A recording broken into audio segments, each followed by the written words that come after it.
for social and economic liberation in this country. She has been an avid fighter of judicial independence, and seeing how things are and the fact that the youths, we are awake at this moment, I am here to join her in that fight. She's not standing alone. She's not fighting alone. As a youth, I am with her because as she said yesterday on a certain interview, youth ndo wenye nchi, you know? Like wao ni wananchi, sisi ni wenye. They are going to exit and leave the country. So I gotta be here to make sure that they live in something good as they build, and make sure that we are building towards a future that will favor me as a youth and the generations that are behind me. Fantastic. We wish you the very best. Guys, those are some of the young people who are here with us, and we are happy to talk to them and just to hear their aspirations. And guess what? Our resident commentator, none other than Fanya Mambo himself, is also in the house. Fanya Mambo. How are you? To be reduced to a Wild West behavior, whereas you disagree with somebody and you send goons and hooligans to go and sort out your mess. That is not Kenya, and you must stop it. So I direct you to summon the IG to find out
Thank you very much. Anaweza hawezi. Anaweza hawezi.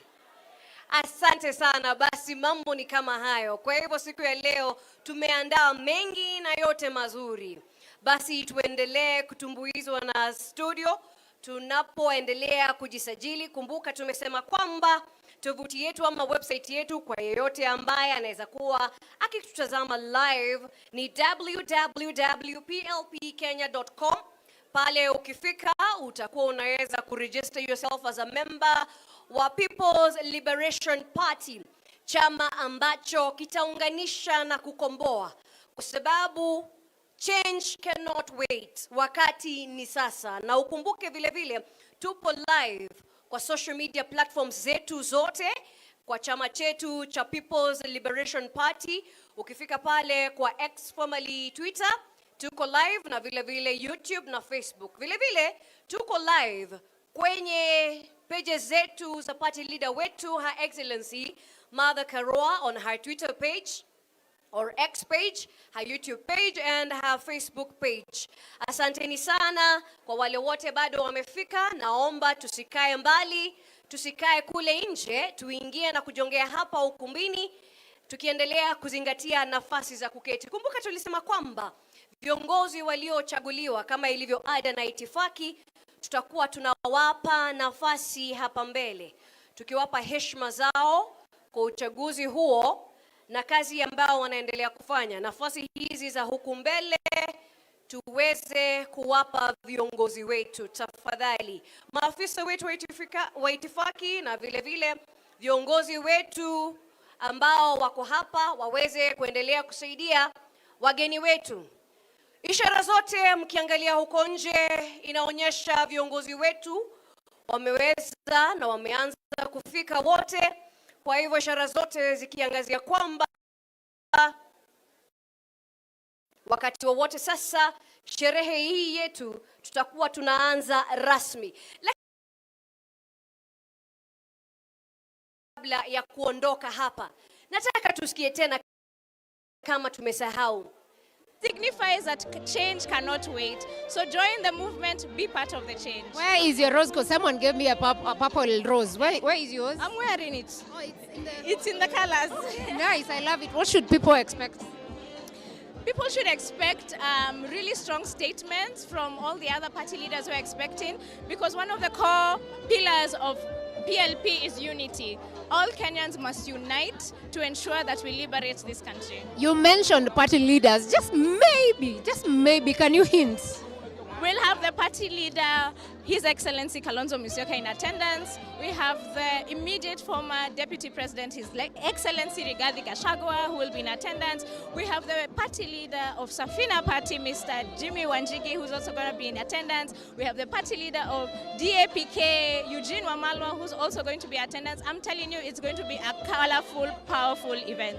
Wow, that's huge, guys. You better stay tuned on this channel for this and more, and also to hear what these leaders will be saying, because clearly it's a full house, and this means there's a lot happening and shaking the political space in Kenya. Yeah, don't miss out. Let me just catch a break. I need a water break, then from there I can tell you what comes up next. In the meantime, enjoy the music, enjoy the audience, and just enjoy the space.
Basi tuweze kupata burudani kutoka studio tunapoendelea kuwalaki wageni wetu. Studio jamani.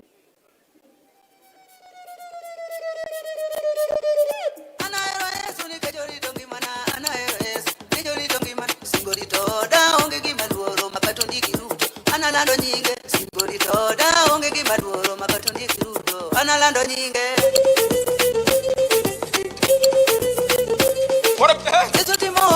Yesu timono ochiero Lazaro nedio neno timodie kum Yesu ruodho biro loyoni te kwekatika Pore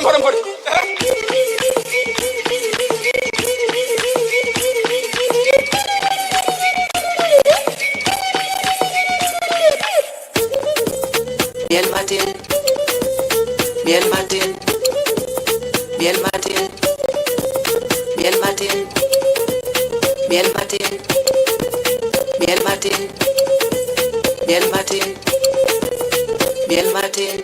Chapidi, what are you? What are you nyo? Polo, wabiro kwa mwolo, wakelo nuwengolo, wachodo nyakangolo, watingo Yesu malo. Kikalo ragu, kanyo mosa todo jakamolo, mano sipna maratari daka kale samakalo. Ono mane polo, ingi mondo midwo, Yesu ndono polo, imania weyo kolo.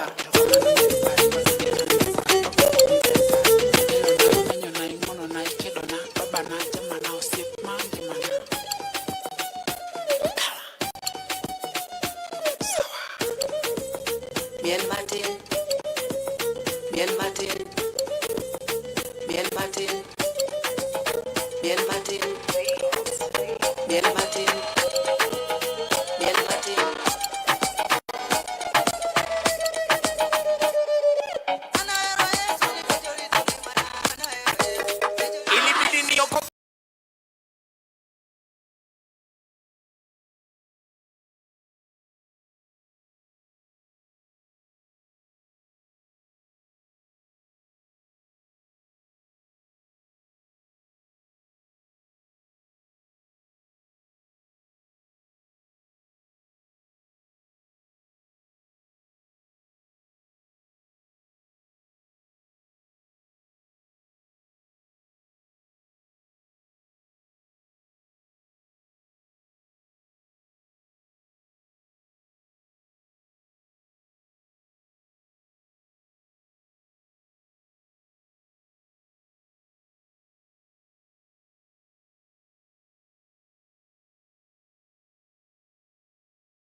Brand space today and more. So, but in the meantime, the party leaders are held in a closed door meeting inside the PLP offices. So we keep here watching and waiting until we can get at least to speak to one of them or two of them or the three of them or even actually four of them, because Eugene Wamalwa, who's the DAP party leader, is also expected here. So we don't know what they're talking about. Maybe they will share more information when they come here. But as you can see, the place is full of people who are very optimistic, people who are excited, and it's really warm being in here. There are senators in here, there are members of parliament, there are just leaders who are here to support Martha, and several women leaders who are here supporting Martha, who they feel has been a very key instrumental leader in Kenya in the political space. So many of them are still in, and many of them continue to stream in. Keep watching and sharing in the comment section, by the way, what you think about the party, what you think about the different leaders, what you think about the party, new party colors, and even the name for that matter, yeah? So keep it here.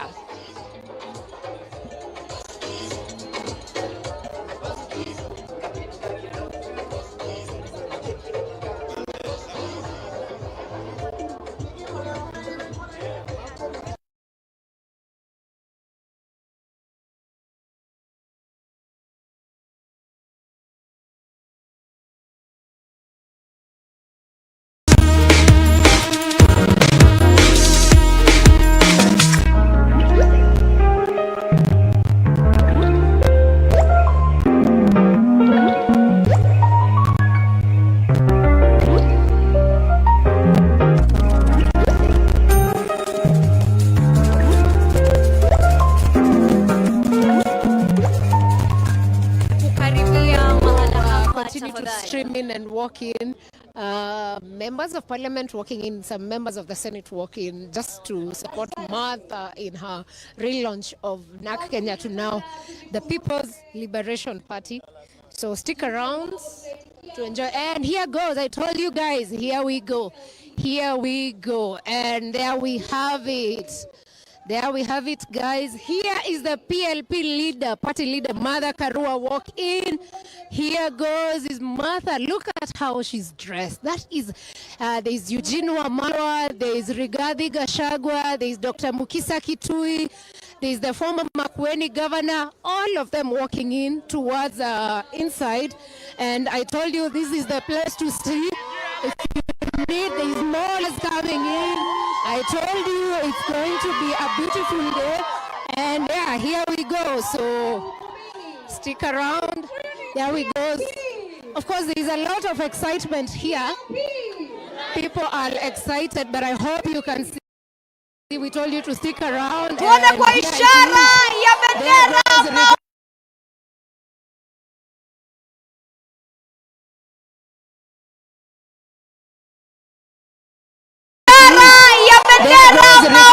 Na kila kitu. Dr. Mukisa Kiwa basi kiongozi wetu wa chama cha PLP anaweza kuingia mahala hapa. DJ tupe muziki tunapokaribisha. Ikiwa na pamoja na His Excellency the former Deputy President of the Republic of Kenya, His Excellency Rigathi Gachagua. Jamani, tuweze kuwakaribisha wageni wetu, kiongozi wa DAP Kenya Mheshimiwa Eugene Wamalwa. Kalonzo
The party leader, People's Liberation Party, PLP, Her Excellency Senior Counsel Mother Karua, the second Deputy President of the Republic of Kenya, His Excellency Rigathi Gachagua, the 10th Vice President and Wiper Party Leader, His Excellency Stephen Kalonzo, Party Leader, Democratic Action Party, DAP Kenya, Honorable Eugene Wamalwa, Safina Party Leader Jimmy Wanjigi, Presidential Candidate Dr. Mukisa Kitui, all party leaders present, the Advocate of the High Court of Uganda, who is also the lead counsel representing Dr. Kizza Besigye in the ongoing matter in Kampala, Lord Mayor Arias Lukwago, and kiongozi wa chama cha ACT Wazalendo kutoka Jamhuri ya Muungano wa Tanzania, Dorothy Semu, all the members of Parliament present from the National Assembly as well as from the Senate,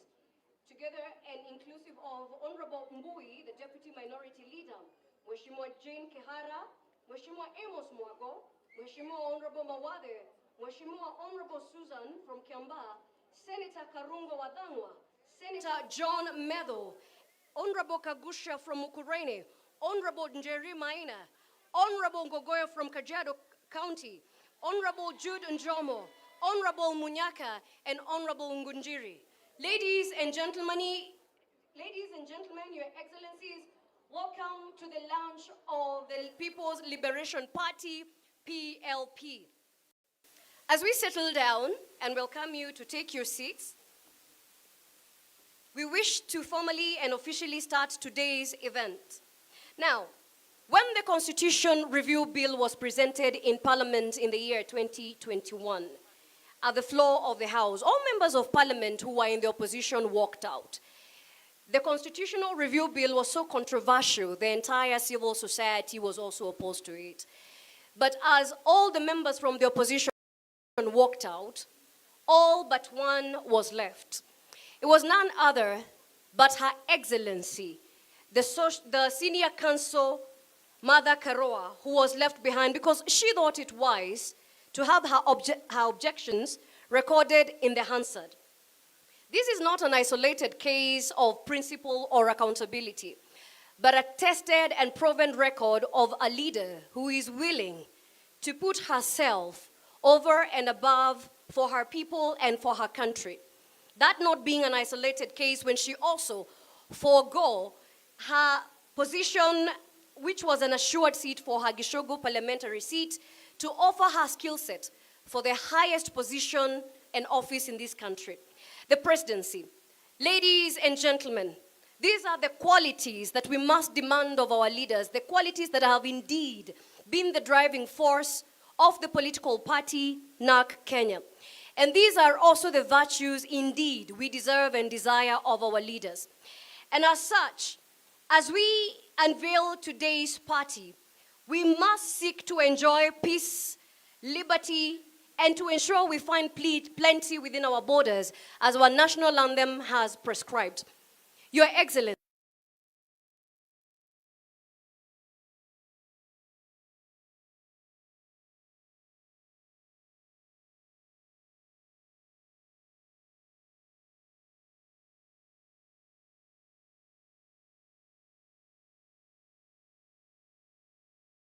PLP, jamani tunajibu vipi ikiwa ni kauli mbiu na mwito wetu? PLP! PLP! PLP! Asanteni sana. Na kwa wale wote ambao wanaweza kuwa wanatuwatch live kupitia mitandao na runinga zetu, ni kuwakumbusha tu tovuti ama website yetu ni www.plp.com. Unapofika pale unaweza kuchukua ile nafasi ili kujisajili as a member of the People's Liberation Party PLP. Kumbuka kwamba tovuti ama website yetu ni www.plp.com.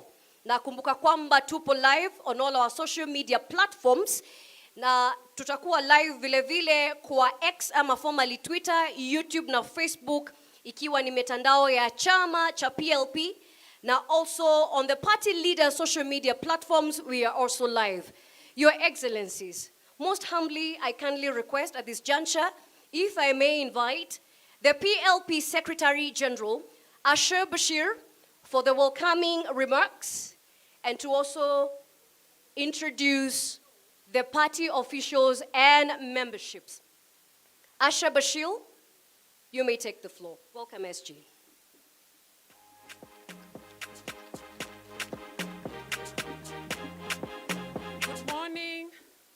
Hamjambo. PLP, nikisema PLP kwa wageni wetu mnasema Unite, Liberate. PLP? Unite, Liberate. PLP? Unite, Liberate. Asanteni sana. So I am very happy today to be here to welcome all of you to this important event that we've planned the past 1 year. So to the honored guests, all protocols observed, to our distinguished party members, friends, and citizens of this beautiful country we call Kenya, karibuni sana. So this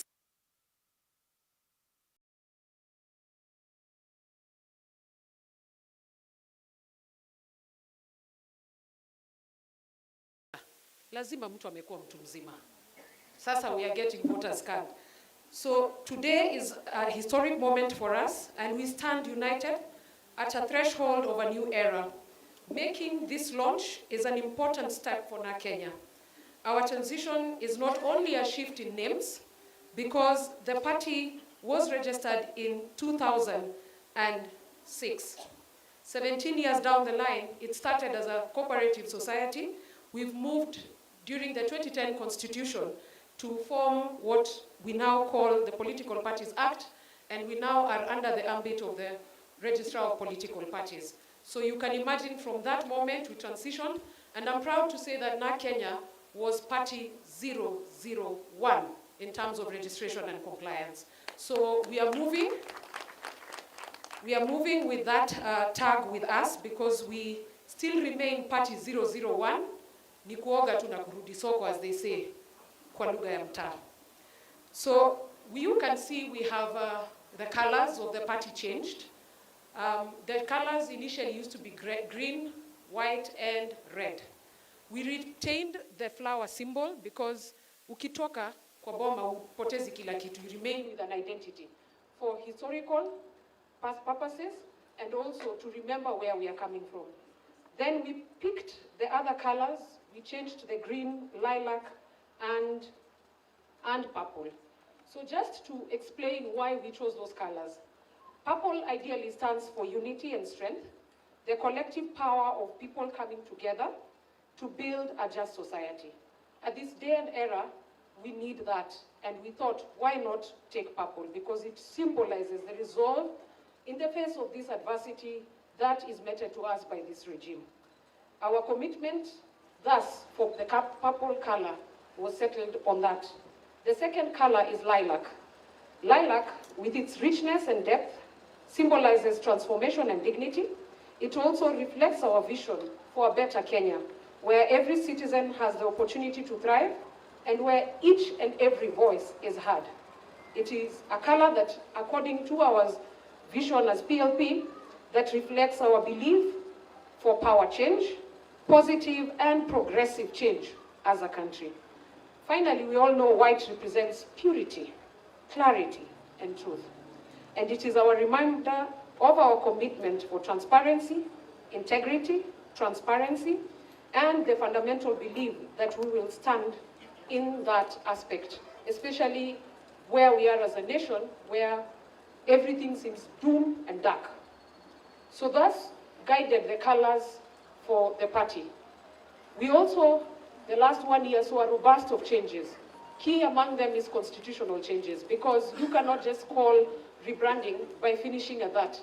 And so one of the key provisions we included, there are many of them, so feel free, we will also be sharing with you. But the key component that we introduced, and I'm happy it came from the party leader, is term limits for party leaders. So we are not going to have PL being there forever, as Honorable Martha Karua in PLP. Atafanya yake, aondoke. Because what we've had as a country is you retain a seat forever. So you don't leave room for growth, especially to the younger people. So where do you expect us to be mentored? So asante Honorable Karua, because that suggestion came from her, that we must set an example and term limits must be there. As I wind up, mine is to request, as a country and as a nation, it is a high time that we unite and liberate for the common vision of our country. Regardless of our color, race, tribe, religion, affiliations, and everything else, we are all affected by bad governance and bad economy. That, needless to say, must make us to do what? Unite and liberate. So in this juncture, mine is to welcome all of you and introduce a few members of the NEC because of time, so that they can at least give their opening remarks, and also welcome all of you to this party. And I am also very grateful that you showed up and came to stand with us on this important day to celebrate our milestone. Thank you very much. And for now, I will invite Kabala Kile, who is the vice chair of the party, to come and give brief remarks. Asanteni sana.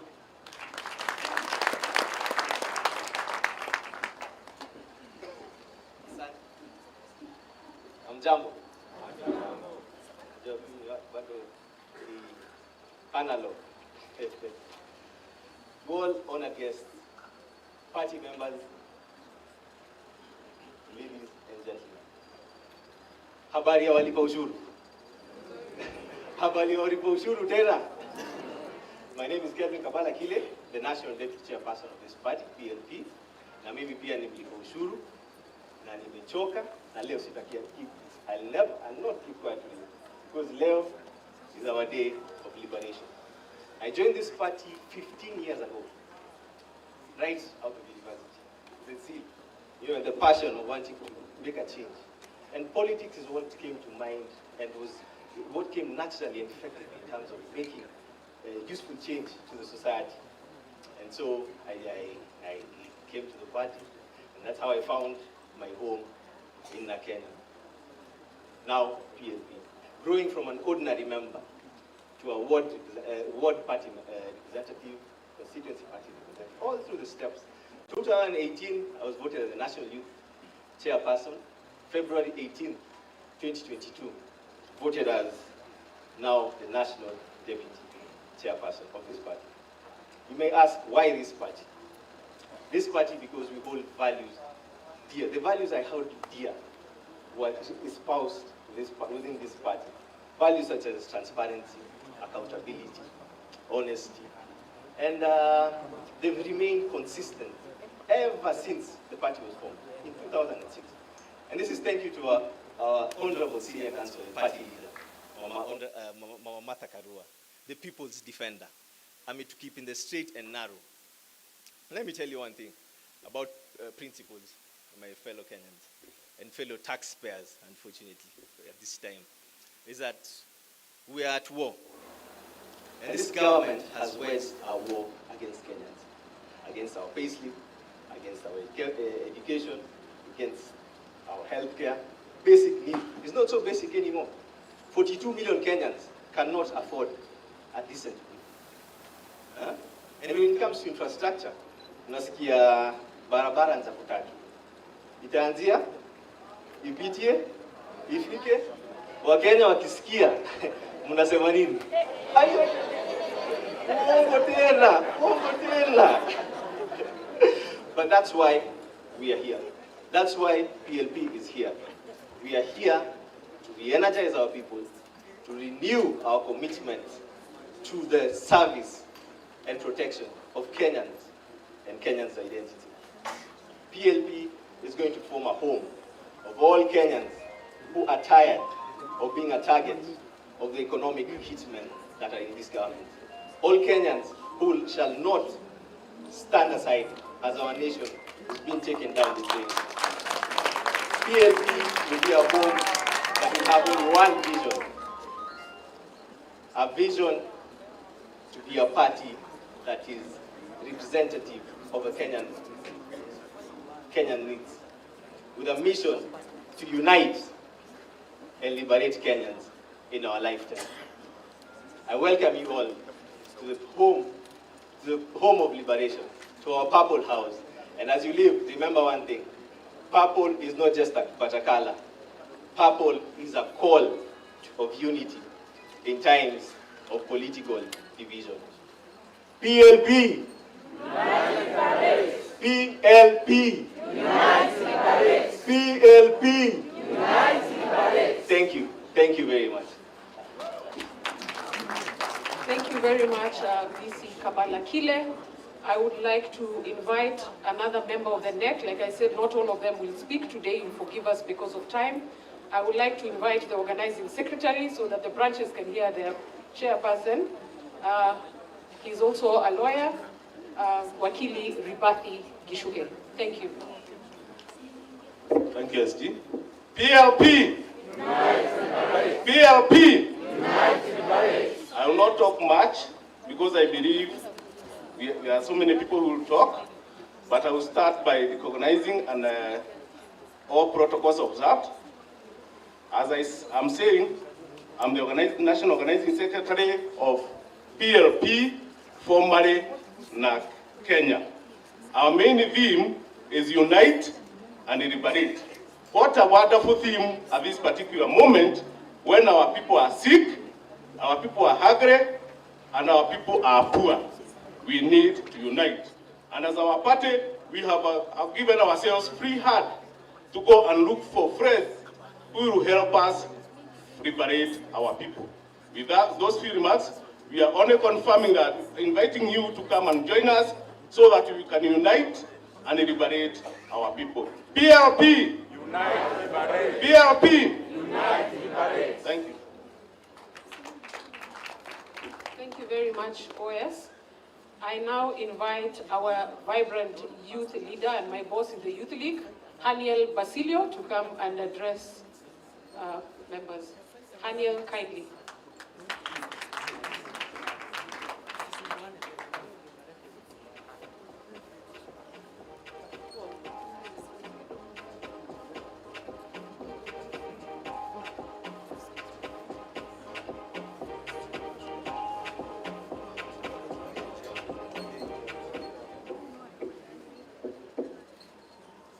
Mama wa Taifa, our mother, the Esther of today, Mother Karua'S, all distinguished guests, na party members. PLP! Unite, PLP! Unite, Mukiona natingika, mujue sisi mayouth hatujazoea kupata platform kama hii. And for that, we appreciate our mom. It is with the youth that unfortunately no longer have access to health care. It is with the youth that no longer have access to education. It is with the youth that cannot take care of our ailing parents. And guess what? It is with the youth that make 70% of the Kenyan vote. For so long, the youth wamekuwa on the menu ya political tables. It is time for the youth to take their rightful place and make the decisions that matter for their future. It is my call upon all youth members in this gathering, when you wanatufuata online, tusiogope. Because at the end of the day, one day tutakufa. Now the question is, will you have achieved what you hoped to achieve for this country? To our leaders, this country needs you more than ever. We appreciate the sacrifices that you have made all along to get a better country. Nevertheless, this country needs you now more than ever. So come 2027, for us the youth, the ballot will be about our future.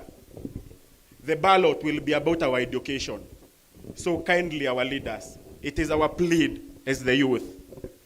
Let it not be about who becomes what. Put the interest of the people first. Help us regain our country. Help the youth reclaim their future. May God bless Kenya. May God bless you. Mimi ni Mkenya, na sisi Kenya ni home. Mimi ni Mkenya, Kenya ni home. PLP. PLP. So our call to action today is for all of us, Kenyans, leaders, Mama Mbogas. We have to unite and liberate our country. May God bless you.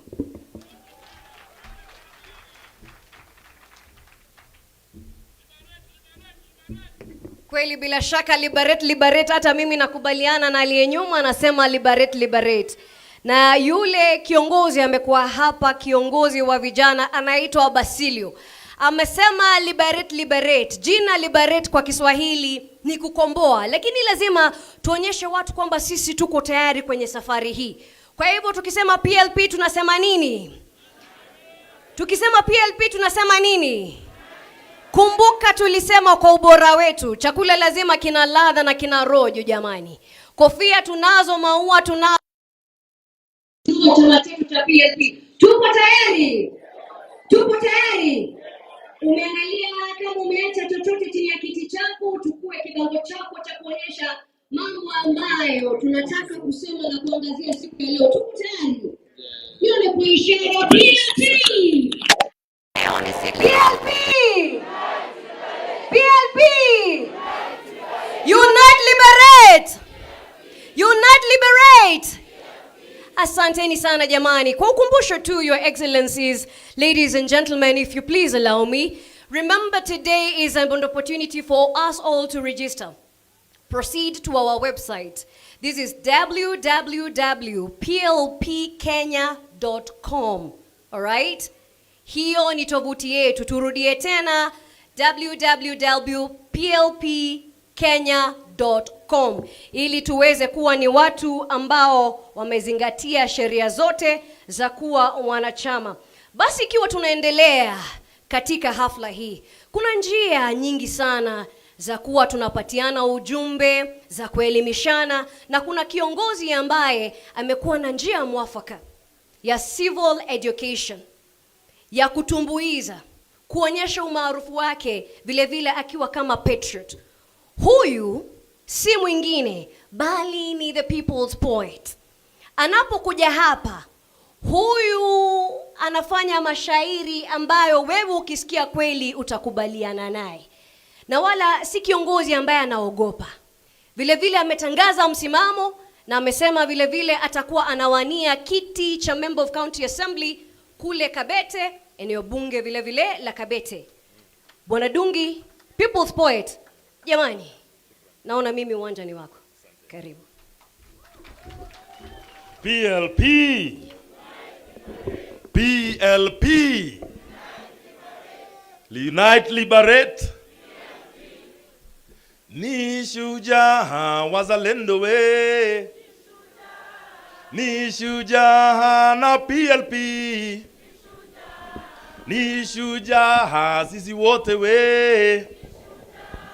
Ni shujaa Martha Karua. Ndio maana. Ndio maana. Ndio maana. Wanja. Ndio maana. We remember. We remember to remember. May we remember. Let us remember not to forget. Let us remember those dismembered. Let us remember to remember. May we remember the great Mekatilili wa Menza, queen from Giriama land. She who was stolen by the colonial terrorists and taken all the way to Gusii land. Mama Mzalendo, Queen Mekatilili wa Menza, she broke out of prison and walked back more than 1,000 kilometers back to Giriama land to continue with the liberation of our people. Let us remember. May we remember to remember. Remember. Let us remember not to forget. Let us remember the great Koitalel Arap Samoei, him not related to the bad boy Kasongo. Let us remember him, Koitalel Arap Samoei, who resisted against the settlers who came to invade the Nandi land. Remember him, Koitalel, who brought forth Basaloi Mangyen, the longest serving detention prisoner in Kenya. Let us remember not to forget. May we remember the great king from Nairobi, Wayaki Wahinga, him who was stolen by the settlers and taken all the way to Kibwezi. They buried him alive. Let us remember not to forget. Remember Modoni Nyanjiro, 1922, Central Police Station. She who went and resisted against the jailing of our freedom fighters, Hari Thuku and others. And when the colonialists saw this, they shot her in the heart, and her blood flowed down to the ground, mixing with the soil of our land, germinating the seed of the Kenya Land and Freedom Army, the Mau, Mau. May we remember to remember. Let us remember not to forget. How can we choose not to remember the great Field Marshal Dedan Kimathi Washiori? He who said, it is better to die on our feet. It is better to die on our feet than to live on our knees. Let us remember not to forget. May we remember not to forget. P.O. Gama Pinto, the first member of Parliament in independent Kenya to be assassinated. P.O. Gama Pinto, your soul will live forever. May we remember not to forget those who fought for the freedom of this land. Remember Abdirashid Khalif, Abdisarif Khalif, Abubakar Amudi, Adu Awiti. Remember Agwins Kothek. Let us remember Ali Mazurui. Remember not to forget Bishop Kipsang Alexander Muge. May we remember Ambu and Lila Patel. Let us remember not to forget General Baimungi. Let us remember General Mwariama, my Lukoloik. Let us remember Bena Bluma, Mama Victor. Let us remember social justice crusader Caroline Mwatha. May we remember not to forget D.K. Sharda. Remember Edoga Mulai, Fitz D'Souza, Gasheshe Wamiano, Gakara Wawanjao. Remember Gesheha Mungai, G.P. Oulu. Remember Mohamed Kahoile. Remember Hattings Okoth Ogendo. Remember Harun Ahmed, Hari Thuku, Hezekiah Rabala Ochuka. Let us remember Humphrey Kimani Ndegwa. Remember Jacinta Kabika. Let us remember not to forget J.M. Kariuki.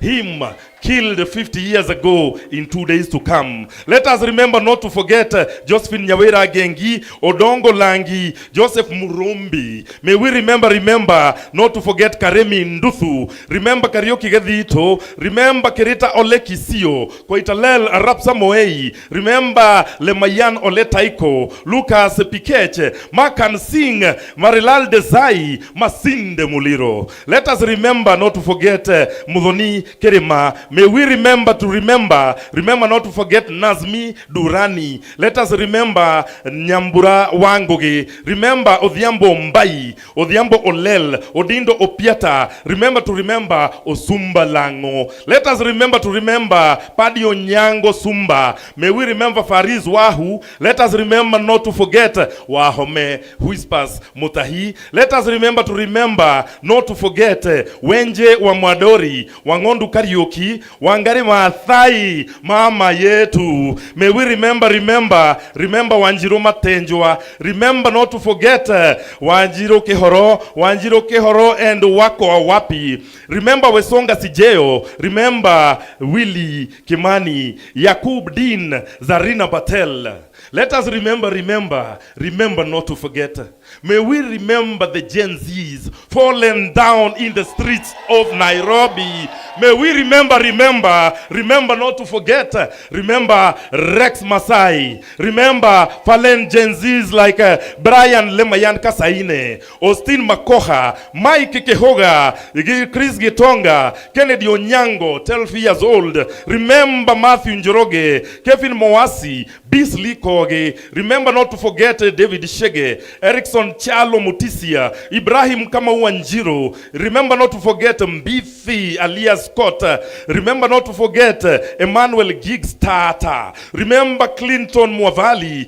Remember Kennedy Odhiambo Maina. Remember Wilson Sitati. Gen Z Kennedy Njero. Gen Z Valentine Njeri. Gen Z Eric Kanyoni Chieni. Remember not to forget the Gen Z's Eric Kiratu, Caroline Shiramba. Let us remember. May we remember to remember. Let us remember not to forget.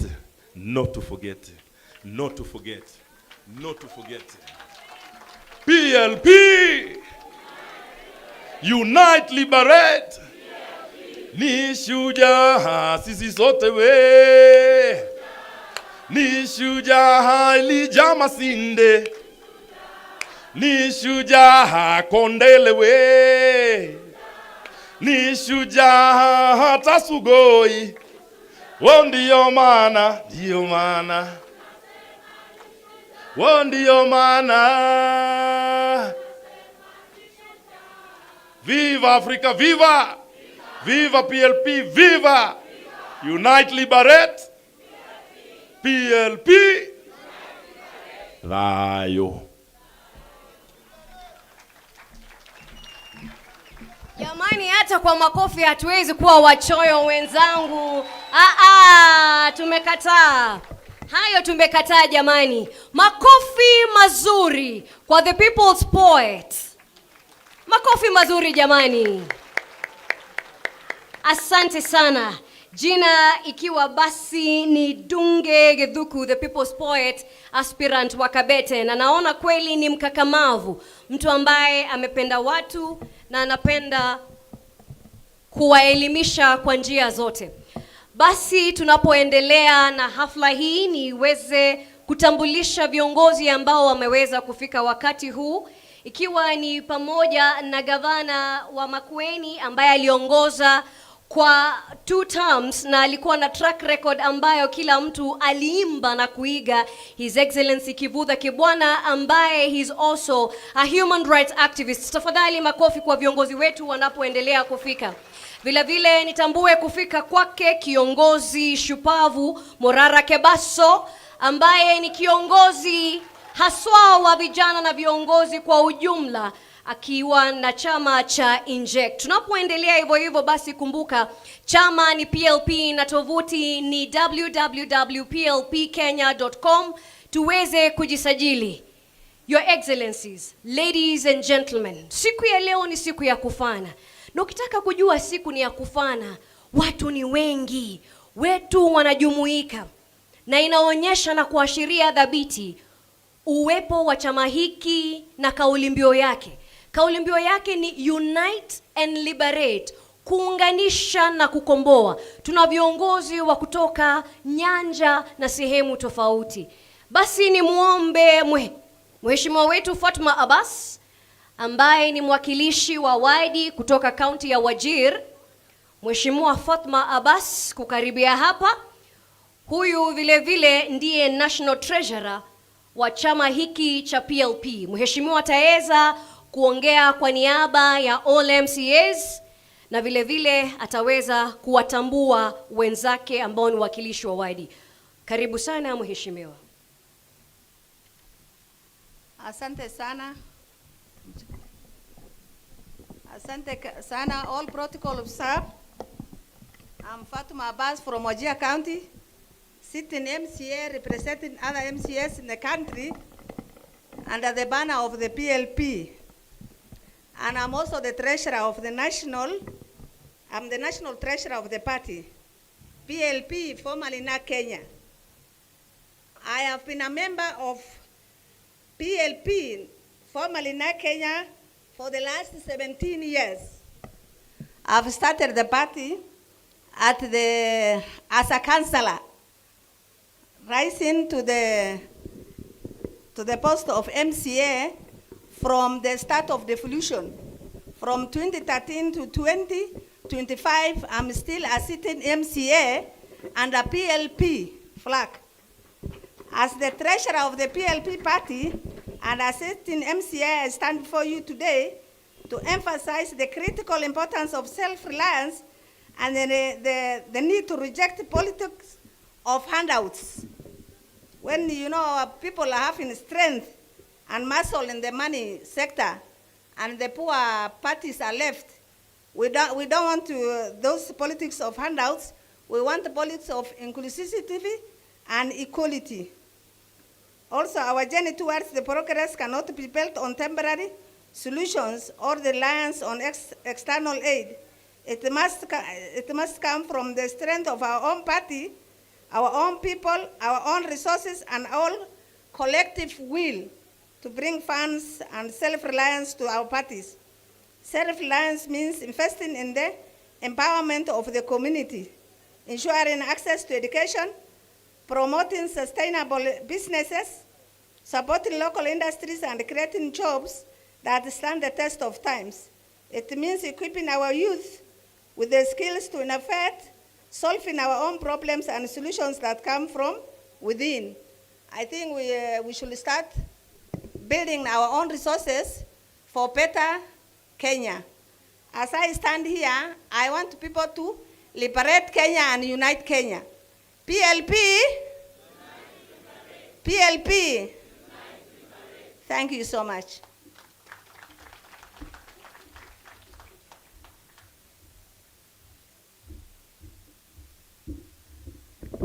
PLP?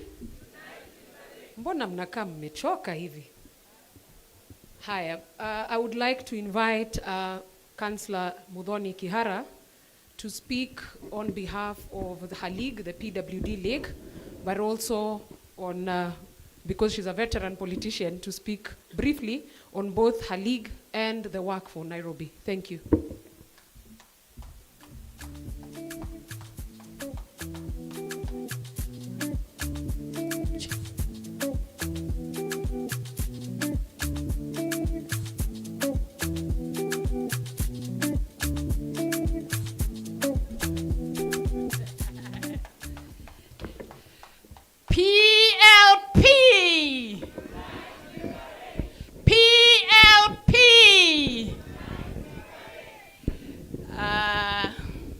Mimi jina langu ni Diwani Muthoni Kihara, na mimi I am a founder member of NAC Kenya and today PLP.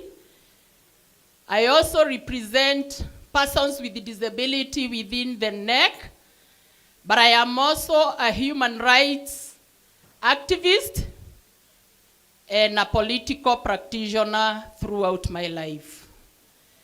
I want to take this opportunity to appreciate and add my voice in saying that the rebranding of the party to PLP, in particular, Unite and Liberate, can never be more timely than today, given the circumstances that are facing us as a country. Representing vulnerable persons, there is only one line, and the line and the word is inclusivity. If you are at the lowest ladder of the society, and the society itself is in chaos, then you don't know where to start to be included. And that is why, for me, the call for all of us to unite and liberate gives us, as the vulnerable people, the opportunity to fight for inclusivity in a civil, structured, rule of law society. Unite and liberate. Unite and liberate. Thank you.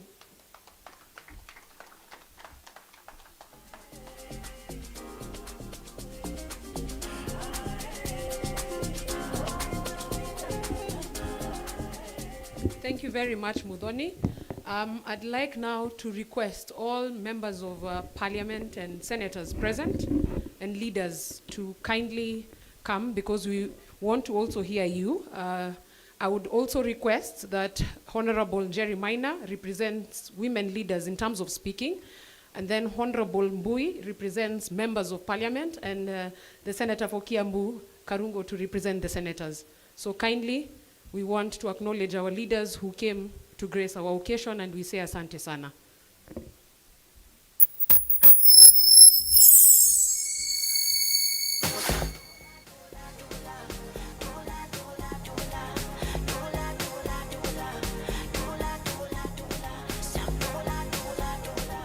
Asante sana.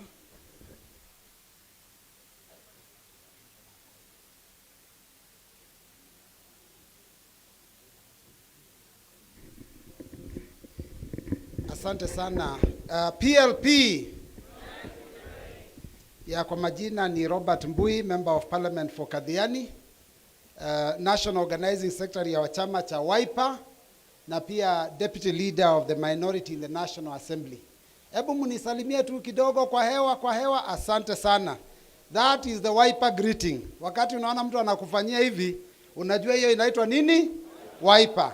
Asante. Our Excellency party leader of PLP and all our party leaders, yangu itakuwa machache sana. We have consulted a little bit and agreed, sababu we are different parties that are represented. I will quickly introduce the members of the minority in the National Assembly, wale wako hapa. Na ningeomba members of Wiper, sababu tuko hapa, muje hapa mbele ili tuonekane pamoja. Members of Wiper, tafadhali, because Wiper is part of the minority in the National Assembly. Muje hapa, tuwapatie nafasi, ni kusema tu jina kwa sababu wa muda. Members of Wiper Democratic Movement, tafadhali, kujeni hapa. I know there are a number of you that are here.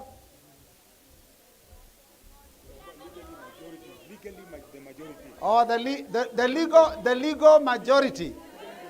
Asante sana. I'll also like to invite Honorable Mwago, because Honorable Mwago of Starehe is also part of the majority, the legal majority being in Jubilee. Ningependa niwapatie nafasi ili msalimiane, mseme jina tafadhali. Mheshimiwa Mawadhe, anza.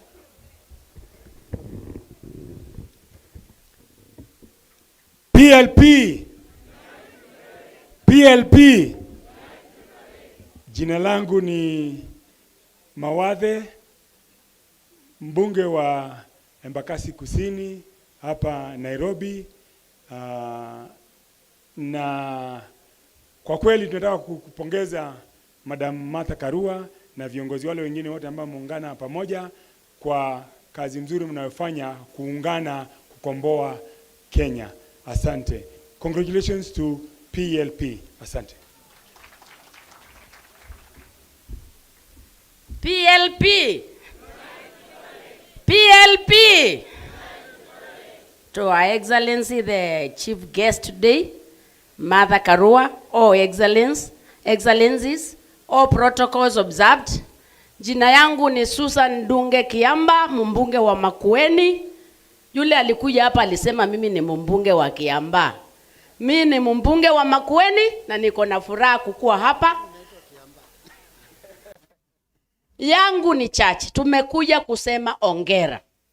Ongera kwa watu ambao tunaona mindset ni kama yetu. Tumekuja hapa kama wana Wiper na tunasema kama mimi mtu wa ground. Nimetembea ground yote Makueni, nimetembea ground yote Kitui na Machakos, nimetembea Kwale na ground inasema akili siko hapa. Kwa hivyo msikuwe na wasiwasi, ground inasema we want alternative leadership. We want alternative way of governance. Kwa hivyo PLP ongera sana. Tuko na nyinyi. Okay, our chief guest, Martha Karua, our principals, all protocols observed. PLP. Mimi sitasema mengi, mimi nasema nashukuru sana kwa kualikwa hapa and coming to witness when this liberation journey starts in this country. And also to thank our principals for your sacrifice and for making sure you are fighting for the future of this country. We are the youth who are going to benefit from this, lakini mmejitolea kupigania hii nchi. Hakuna inheritance nyingine mtatuachia.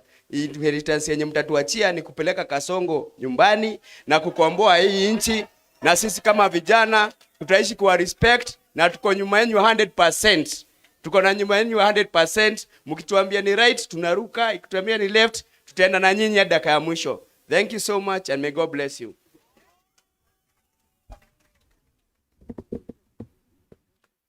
Yeah, to our host and the party leader of PLP, Honorable Martha Karua, and all the other leaders, party leaders who are here, and invited guests, the members who are PLP.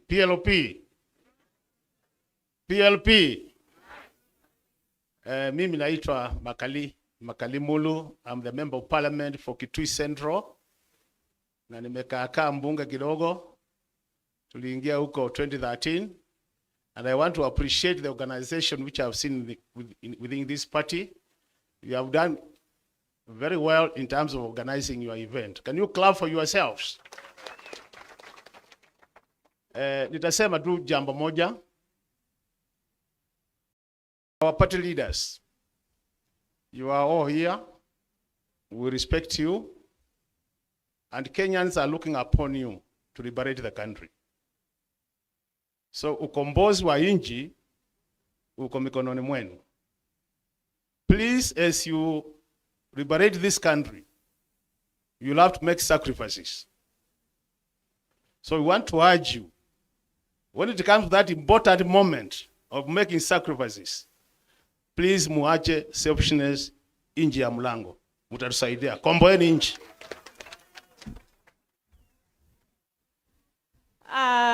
Our chief guests, the Honorable Mother Karua, all party leaders present, PLP,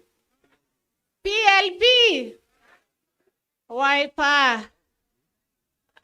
Kwa majina naitwa Irene Kasalu, mimi ni women rep wa Kitui County, and I'm very happy to witness this special occasion. Mama, we are proud of you. We have seen you fight for true governance of this country. We have seen you eat, drink, and maybe even bath tear gas to see this country liberated. And as women of this country, we are proud of you. We ask our leaders to be united. Kasongo lazima aende. Kasongo lazima afanye nini? We want to witness the rebirth of this country with Ruto out of it. Mungu awabariki. God is good and all the time. PLP. Kwa jina ni Joyce Kamene Kasimbi, Machakos County Member of Parliament, and I'm very pleased to be here today. Her Excellency, hongera sana. We are proud when you see you there, seated with the other excellencies. As a woman there, you represent the women fraternity. Keep it on and move it on. My biggest prayer today is, may we for once truly liberate this country. May we come together with the sincere purpose of liberating this country. Let it not be every time we change, we name our parties, and the same mistakes are repeated. Let us go on our knees. Let us unite. I am sure this time round, Kenyans, come 2027, with the unity of these excellencies and the GNZs, Kenyans will be proud. Asanteni sana na Mungu awabariki. Thank you. Asante sana Mheshimiwa Kamene. Other members are streaming in. Well, after further consultations, we have agreed that all members of parliament that are here, tuje hapa pamoja, because at the end of the day, we also want a photo together. Tuonyeshe that we are moving this journey, walking this journey together. So all other members of parliament, tafadhali muje hapa, and the ones who have spoken, please remain up here so that we move together. Mheshimiwa, karibu useme. Asante. To the excellencies, Honorable Dr. Kalonzo Musyoka, Dr. Stephen Kalonzo Musyoka, all protocol observed. Let me first say that as members of parliament from whatever fraternity, we are ready to join with other leaders to liberate this country. I'm the member of parliament from Kilome constituency, and my urge and my plea is that for us to liberate this country, we must join together and think from the same script. That is the only way we are going to make Kenya a great nation. Your Excellency Rikinji and the Honorable Kalonzo Musyoka, Mother Karua and Eugene Wamaro, you have no choice but to stick together to liberate this country. Members of parliament and the senators from the entire nation, our word will be one. We will look for liters and liters of soap and glue to make you stick together to liberate this country. May God bless you.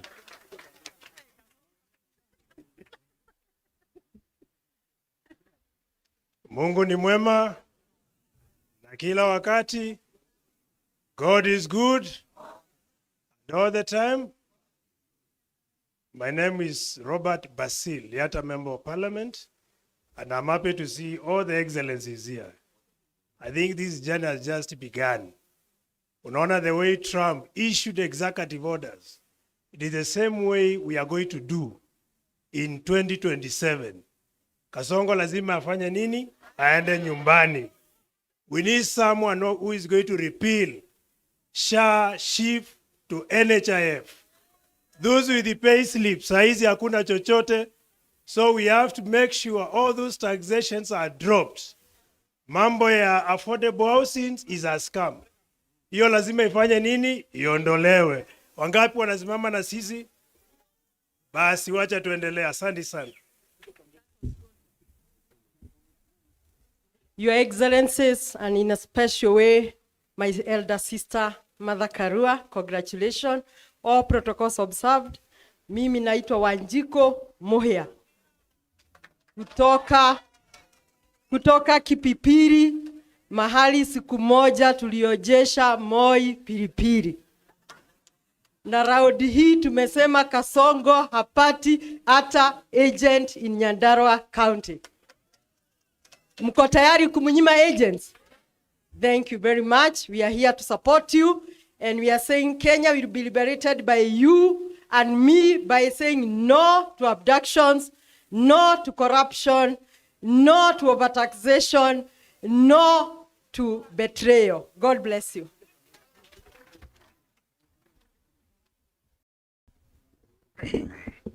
Your Excellency, the party leader for PLP, Your Excellencies present, members of the PLP party. Kwa majina mimi naitwa Ngogoyo, I'm Onesmus, mbunge kutoka Kajiado North constituency. Na asante sana. And I ascribe to a Munyoro movement. Hapo ndio nyumbani. To Mother Karua, pongezi sana. And like we agreed during the launch of the DAP party, nimeangalia kwa Google nikiwa hapa, the shortest route to Sugoi, usipitie Maemahio, na usipitie Nyahururu, enda straight mpaka Nakuru, teremka mpaka Eldoret. Hiyo ndio njia rahisi ya kupeleka mtu Sugo. And for the excellencies present, we are looking for the shortest route ya Ruto kuenda Sugoi. And that is why we are here today. So we congratulate you. And like Ruto has chosen many friends like the Janjaweed, Wakora wa Wash, watu wengi. We have also chosen good friends like Mother Karua, like Wamalwa, like Alonzo Musyoka. And of course, led by our leader, Rigathi Gachagua. Asanteni.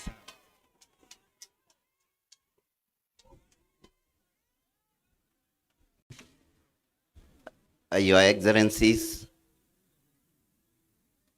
our Iron Lady, Mother Wangari Karua, PLP,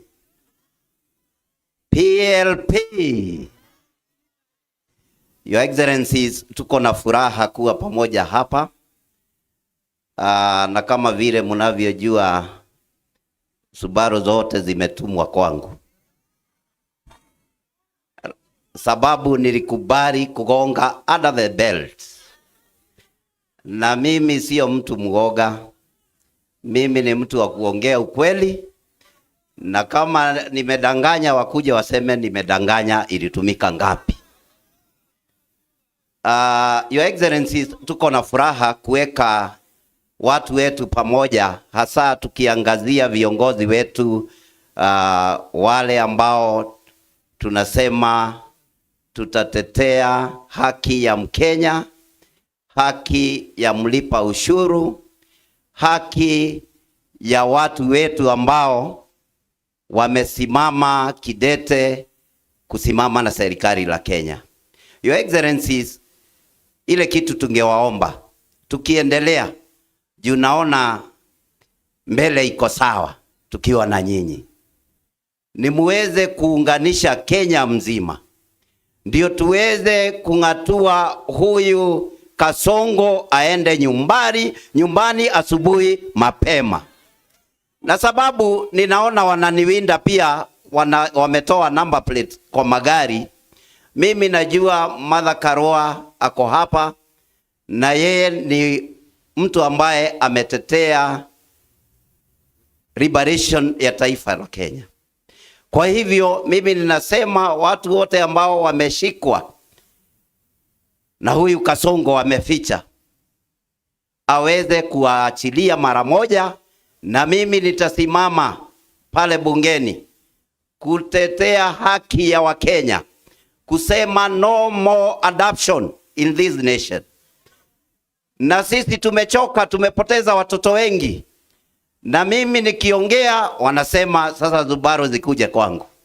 Mimi siogopi, tutaendelea hivyo. Nimeweza kutoroka mara 3 na leo nitatoroka mara ya 4. May God bless you. Mbarikiwe sana. PLP.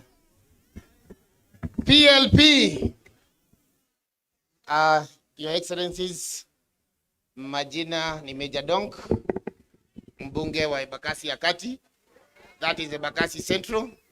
Niseme leo tuko kushikania na wewe Your Excellency Mother Karua wakati wa kubadilisha hii chama. And nataka nichukue nafasi hii nishukuru kila mmoja wetu mwenye amekuja kujoin Her Excellency. Niseme this is a journey that we have started. The journey will be bumpy. It is started. Najua mnakumbuka the Gen Zs that were killed. They were the youth of Nairobi. How youth wanahitaji haki. When they are chasing Koibori up and down because of talking about the money that was used huko Addis Ababa, it is because they want to ensure that everyone is quiet. And I want to say, if we don't talk, more so, sisi members of parliament, in the next few days, Kenya, everyone will be quiet. I want to congratulate you, Your Excellencies, and I also want to urge you, please join hands. This is the only way we will be able to liberate this country. I believe the country is united, apart from one person who is going preaching that there is no unity. I believe we are united, and whatever he's trying to do, he's moving around the country, trying to isolate one tribe. And when I look here, naona tuko sisi wote pamoja. Are we not united? Kenya is united. Ile kitu wa Kenya wanataka ni haki, SHA ifanye kazi, abduction ziishe, payslip ikuwe free, na ile heshima ya binadamu irudi hapa Kenya. Asanteni. Our chief guest, Honorable Mother Karua, our principals, and everyone, good morning. PROP. My name is Commander Mwafrika. I'm a member of parliament for Roysambu, here in Nairobi County. Let me start by congratulating PRP for the unveiling today, and also to say that we as leaders, we owe it to Kenyans. And I like the slogan of PRP, unite to liberate. We owe it to Kenyans, and 2 things are very important. To unite so that we can liberate. Number 2, the contribution which is required so that we are able to liberate is sacrifice. Our principals, we are also asking you to unite, because that's the only secret we are able to liberate this country. You can imagine, SHA is not working, help is not working, everything is not working, construction of roads not working. That means we leaders, we owe it to Kenyans, we need to unite so that we can liberate, and we need to sacrifice a lot. Thank you very much. God bless you. Asante sana. Jina ni Kagusha, Mukurweini MP. PLP! PLP! Tumeanza mwendo kasi. Na pahali tunaenda hakuna kusimamishwa. Kwa sababu tuko na akili, tuko na nguvu, tuko na uwezo ambao unahitajika kuhakikisha ya kwamba tumesema hapana kwa abductions. We say no to abductions. We say no to pay slips going to the government through overtaxation. We say no to manipulation. We say no to intimidation and international diplomacy blunders kama ile ya kuleta RSF, M23, kushika Kiza Besigye akiwa hapa Kenya. Hiyo yote tunasema hapana. We say yes to good governance, to integrity, to accountability, and we congratulate our Excellency Mother Karua for launching this party, and we support you and all of us, including the Wamunyoro fraternity, ambao sisi tunajivunia sana kwa sababu tumeshikana na Rigathi Gachagua ambaye pia ni msema kweli, na sisi wote tunasema kweli. Kenya lazima ibadilike. Asante sana.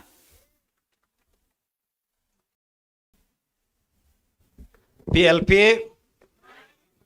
PLP, unite and liberate. Your Excellencies present.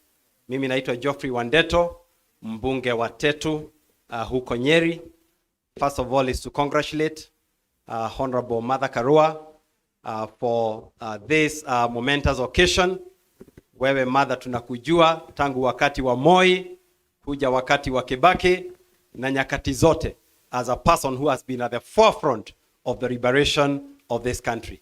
And we are even more happy today to see you accompanied by all these great leaders. And now we are even becoming more confident that this time, 2027, ile maneno tunataka kufanya, sasa itawezekana. So keep adding more leaders. Na sasa tumesema, hata wale wengine wako nje, waletwe wote pamoja, tukue na timu kubwa, ili hii maneno tumalize first round. Si ndio 2027 watu wangu? Tumalize mapema. Si ndio? Kwa sababu sasa si mnaona kila kitu imeanguka. Sasa hata hii wiki ni kama wamekubali imeanguka. University funding model ndio hiyo imeenda. Hata baba walimpeleka jia ikapoteana. Si ndio? Si kila kitu imeanguka. Si we now liberate the country. Asanteni sana, Mungu awabariki. PLP, PLP. We cannot talk as if we've not eaten. PLP. Thank you so much. Allow me to congratulate our sister, our mother, Mother Karua, neighboring Murang'a County. This is Mary Wamaua, Member of Parliament, Maragua constituency, and I'm always happy and proud to have Mother Karua as our neighbor and as a woman like me. All what have been said by the members present here is true and good to go by. If there are two women that I emulate and encourages all the women in leadership are the likes of Wangari Maathai and Mother Karua. And if at all women, we are going to stand tall. And we also speak as women who have brought all men on this country and on earth. Obviously, the man is there behind. But the woman, most important, because of carrying the pregnancy and giving birth to that. And also taking care. Today, we are here to support and to show that His Excellency Rigathi Gachagua is not alone. We stood with him right from the impeachment manenos, and even today, we are still with him and will walk the journey as he tried to make many friends as possible as he has done today. When the issue of broad-based came, And they said that they are looking for friends. We told him he's also a man enough like them. He should also emulate the same and look for more friends. And that is why we can see the like of the dignitaries who are here and us, we are behind them. Aluta continua, we should not look backward, but move ahead. And it is until we agree to unite that we shall be able to liberate. Aluta continua. Yes. So, mother, we are proud of you as women. Ile umepitia sisi hata hatujapitia. So tukikuona uko na sisi, wewe ni kama kioo, tunaangalia tunaona wanawake wanaweza. So, let us all of us join together. We unite so that we are able to liberate. Na maneno ya hii uoga inauzwa. Kama Koibori hapa anakibizwa na Subaru ambazo hazina namba. Kwa nini wanaficha numbers? If they do not also want the likes of Morake Baso to speak, then they should do what is supposed to be done. The other day, the Archbishop from Nyeri said that government is not an advertising agency. It should be walking the talk, but not talking, but when we go on the ground, there is nothing. And that is why Morake Baso has a lot to move around as he tells us the date, the amount, and yet there is nothing on the ground. So we are calling upon us who can unite, we liberate, and we do as whatever our people are waiting for. So haturudi nyuma, naona kuna muranga ingine hapa, and we are going to go if you agree that we unite. If we are divided, that is the end of us. We know who we are dealing with, and we must stay put. Thank you so much.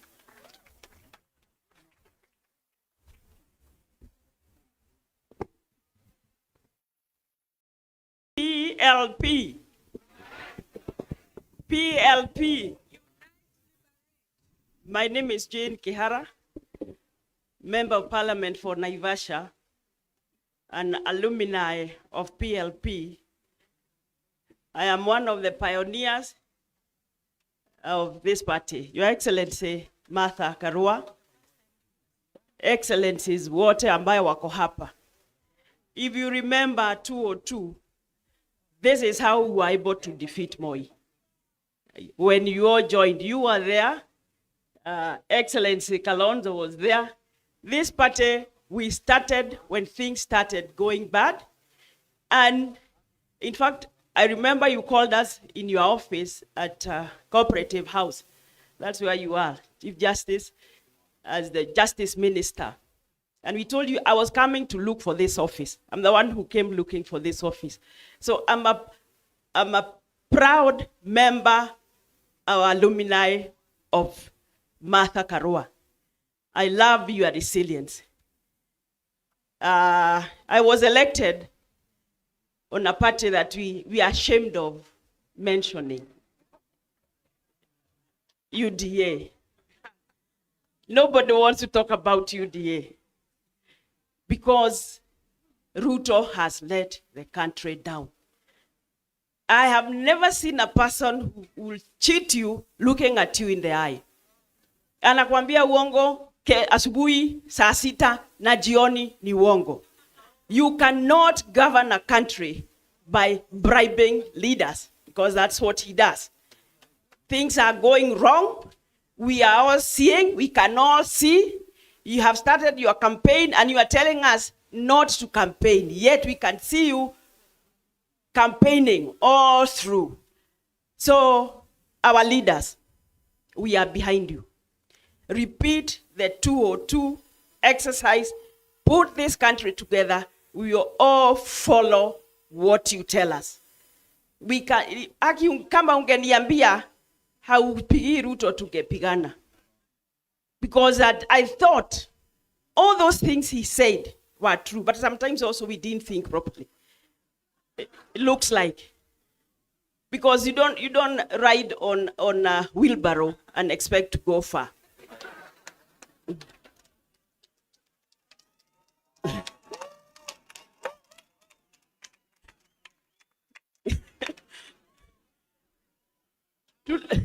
Tuliwacha fikira mbali tukafuata mtu anatuahidi mambo mengi. I don't know what was wrong with us.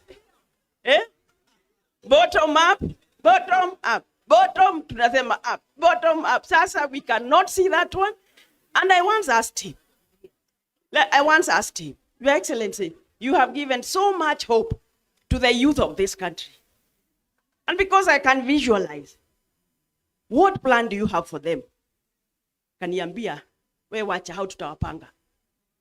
Sasa tutawapanga. So ametupanga, anapanga, but this time round, behind you, we refuse to be backward, tuwaachilie mpange nchi hii, because that is what we need. Na wheelbarrow hakuna mahali inaweza kutupeleka. It can't. Hata DOA, I don't know. Something. Thank you very much. I congratulate you and the resilience. I've walked with you the journey. PLP, asanteni sana. Mheshimiwa, basi viongozi wetu wanapoendelea tutazingatia masaa, kwani wageni ni wengi na waheshimiwa bado ni wengi. Tuangalie masaa tafadhali. Asante sana. Now, all of us in front here, we want to do one wave so that we can tell Kenya that we are united, and we beseech our leaders to also unite. Sasa naomba tushikane. PLP! Hiyo ni ya picha. We are uniting and we are liberating the country. PLP!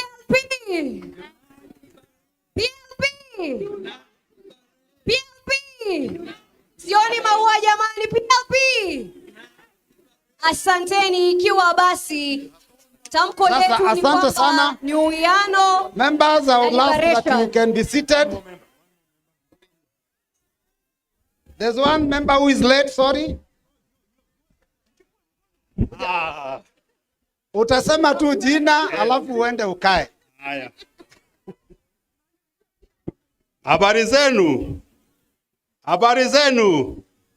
Kwa majina naitwa David Mwalika Mboni, member wa Parliament Kitui Rural. Asanteni sana. Asante sana. Viongozi ambao watakuwa wanaenda pale ukumbini, tunaomba tuangazie masaa ili sisi wote tuwe na nafasi tafadhali. Mheshimiwa. Yeah, thank you very much. First and foremost, I want to congratulate the party leader of PLP for a very eventful function. I mean, the colors are bright, the people are bright, and I can see that we are going places. Secondly, the leaders you have seen here today, these are the leaders that are with the people. The others that are not here, you are either with us, the people, or you are with the other side. Now, the other side, I don't even know what name to use. Kwa sababu nakumbuka iko wakati walikuwa naitwa Arab nani? Alikuwa naitwa Arab nani? Then nikasikia ameanza kuitwa Hasla. Then kidogo nasikia sijui anaitwa Zakayo. Sasa nasikia sijui ni Kasongo. Wengine wanasema ni Kaongo. So you are either with the people or with that other side. But I want to say 2 or 3 things before I sit. And allow me as the deputy leader of the minority, kwa sababu nimekuwa bunge kwa muda, and we have seen, we know we are the majority in court. Na unajua pale bunge wala wameshikilia doria, they have always continuously denied us that. First and foremost, the country is in trouble. My colleagues have spoken. Kenya iko kwa hali hatari. There are only 4 things of software that I want to talk about today very quickly, and that is the economy. Of course, the economy of the country is one of the things you have to worry about. Education, health, and security of the country. The economy is doing badly kwa sababu wakati Zakayo aliongeza ushuru, immediately all those people that would have invested in Kenya went elsewhere. And that is why we have rampant unemployment in this country. Number 2, wakati aliongeza ushuru, hata mshahara imeenda chini. There is no spending power. Everybody has become poorer. So the economy is doing badly because of policies that have been brought by a government that does not care for the people. Our health sector is in a shambles.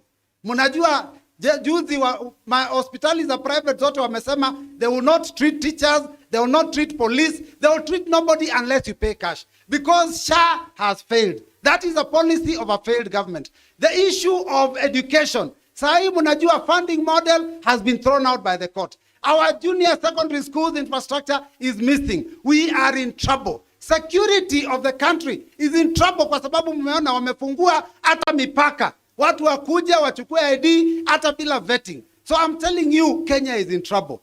Today, we are hearing that PLP is saying, unite and liberate.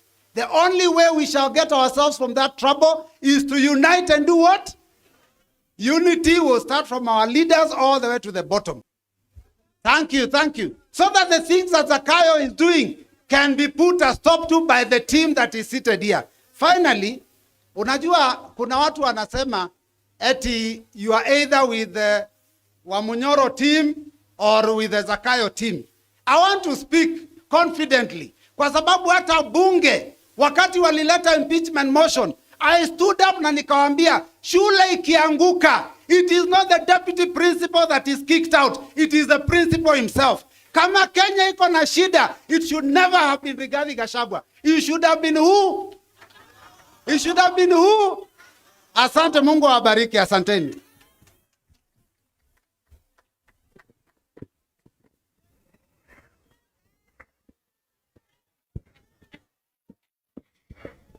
Your Excellencies na watu wote ambao wamefika hapa, hamjambo. Mimi naitwa Mheshimiwa Njeri Maina, Mama County wa Kirinyaga ama mkipenda Gacheri Gaito. Na mwanzo nataka niwapongeze hawa viongozi wote ambao wamefika hapa. Mimi nasikia watu kule wanasema sijui watu wakienda wa Munyoro hao ni wakabila. Mimi hapa naona Eugene Wamalwa, mimi naona Kalonzo Musyoka, naona Martha Karua, naona Jimmy Wanjigi, naona Morara Kebaso. Hao kweli ni kabila moja? Mimi nataka niwaambie hao ndio wakabila zaidi. Hao ndio wanafiki zaidi. Hao ndio wezi sugu ambao wamefikisha Kenya mahala ambapo tumefika. Na sasa tumesema wakati umefika wa kuunite to na kidogo tu, manake mimi ndio mama wa Martha Karua. Hata ukiona kwa umri kweli amenishinda. Mimi ni nene tu kidogo tu kumhusu Martha Karua. Martha Karua was the woman we were watching when we were growing up. She was the leader we wanted to become as young girls. She was everywhere. She was in the news. She was on the papers. Alikuwa pia yule ambaye ukiona zile bendera za power kweli alikuwa pale kipaumbele. Na niseme ya kwamba what Martha Karua has taught all of us is that we can have good leaders in this country. Sio lazima tukue na viongozi ambao ni walagai, viongozi ambao ni wezi, viongozi ambao wanakandamiza wa Kenya. Huyu mama miaka mingi amekuwa akipigania haki za Wakenya hapa nchini. She is exemplary. Na ndio maana hata watu wakiniambia Gacheri unafuata njia sawa, na waambia unajua nilikuwa na mfano mwema, na mfano mwema ni Martha Wangari Karua.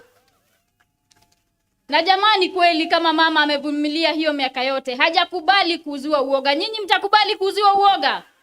Hata mkipewa mtanunua? Hata wakiwapa bure msikubali. Na tunataka kusema kwa hawa viongozi ambao wako hapa leo, please be selfless.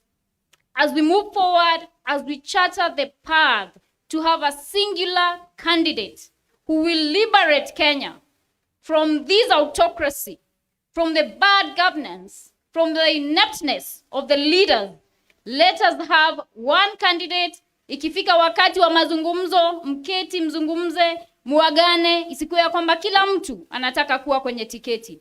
Manake huyo mtu nasikia mnamuita nani? Ati mnamuita nani?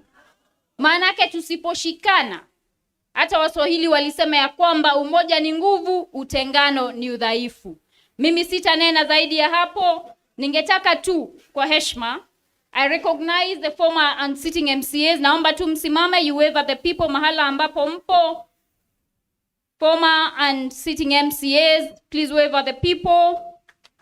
Nimeona MCA wa Martha Karua anaitwa David Mathenge kutoka Baragwe. Nimemwona pia Grace City na wengineo. Naomba pia, nimeona pia Eric Mushina wa Kerugoya. Naomba pia former MPs, kuna Honorable Victor Munyake kutoka Machakos, kuna Honorable Peter Weru, kuna mama wetu Simba, Honorable Kate Waruguru, kuna Honorable Jude Njomo, na kuna Simba mwingine pia, Honorable Wambugu Ngonjiri. Asanteni sana, Mungu awabariki, and we must continue to unite and God bless you. Asante sana Mheshimiwa Njeri Maina, representative kutoka Kirinyaga. Tunapomaliza awamu hii, tunaye seneta kutoka kaunti ya Kiambu, Karungo Wathang'wa.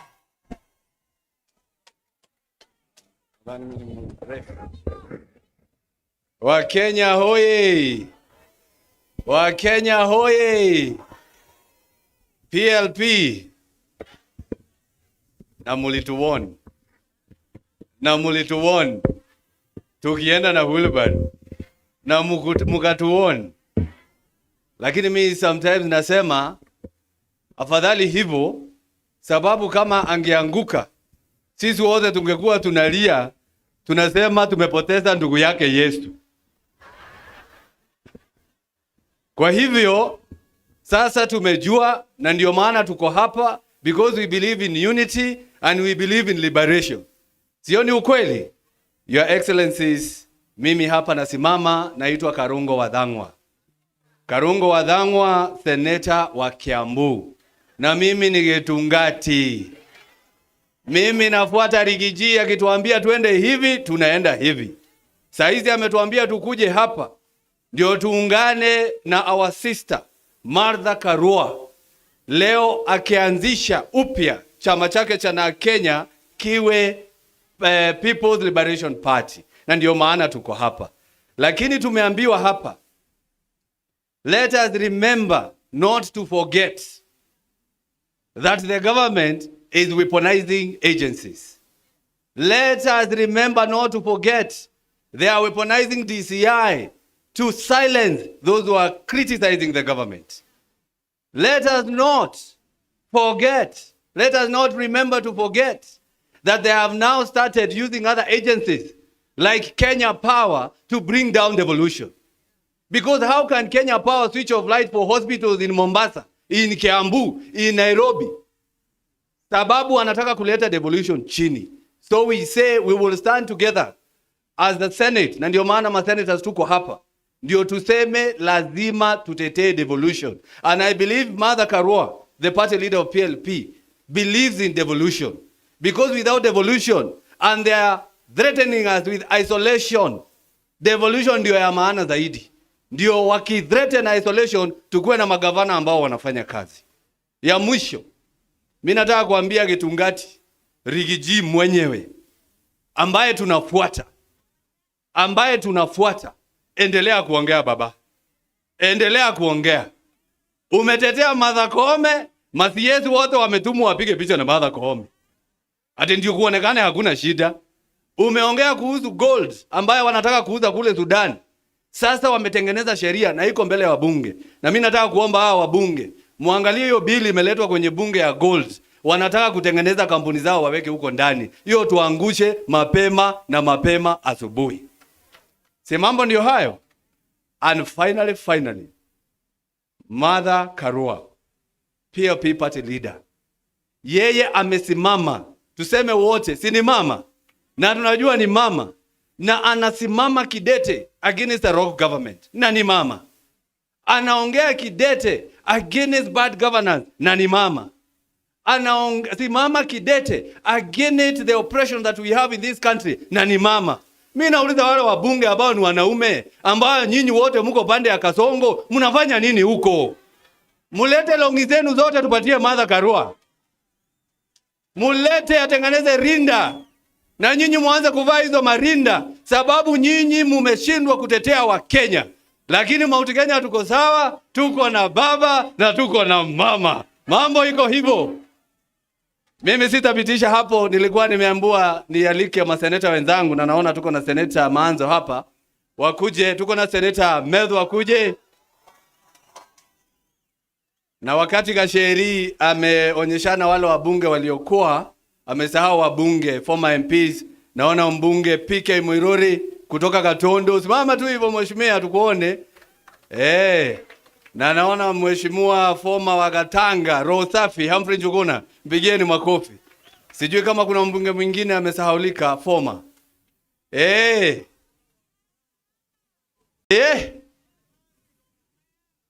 Mama yao.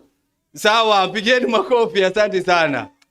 Haya, mimi nitafikisha hapo na nafurahi kuwa hapa when history is being made to unite and to liberate. Senator mwingine naona Senator Onyonga karibu.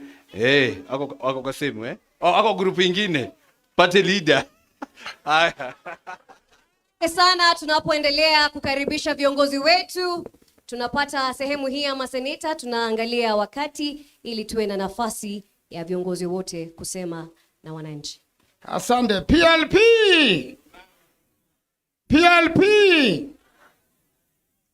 I want to congratulate the Honorable Mother Karua and also say that the nation is dying.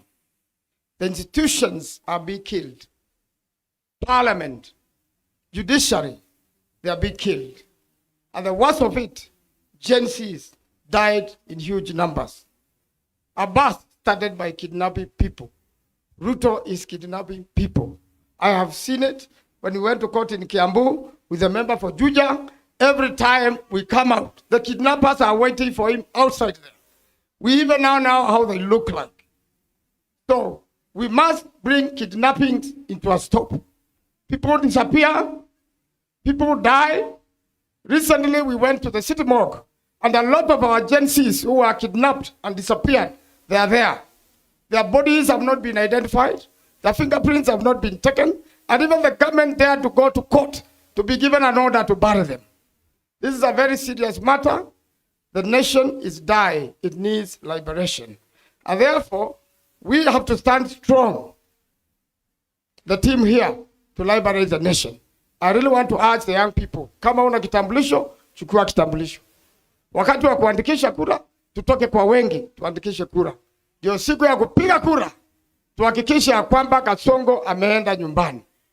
Finally, when Mother Karua came from Uganda, she told us a new song. We shall overcome. We shall overcome. Please sing with me. We shall overcome. We shall overcome. We shall overcome someday.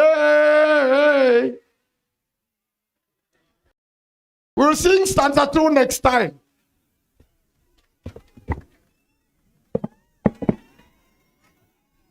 Asante sana kiongozi wetu Mheshimiwa Mother Karua, kiongozi wa PLP ambaye ndiye chief guest wa siku ya leo, kiongozi wangu Your Excellency Gachagua na viongozi wote walio hapa wa chama.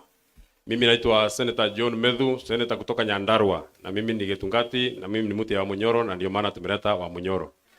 Na mimi sina maneno mingi. Mheshimiwa Gachagua, Mheshimiwa Mother Karua, wakati mtaenda mkutano, when you shall converge, Mheshimiwa Eugene Wamalwa, Mheshimiwa Mother Karua, Mheshimiwa Gachagua, Mheshimiwa Stephen Kalonzo Musyoka, siku ile mtaenda mkutano, muongee kuanzia asubuhi mpaka jioni.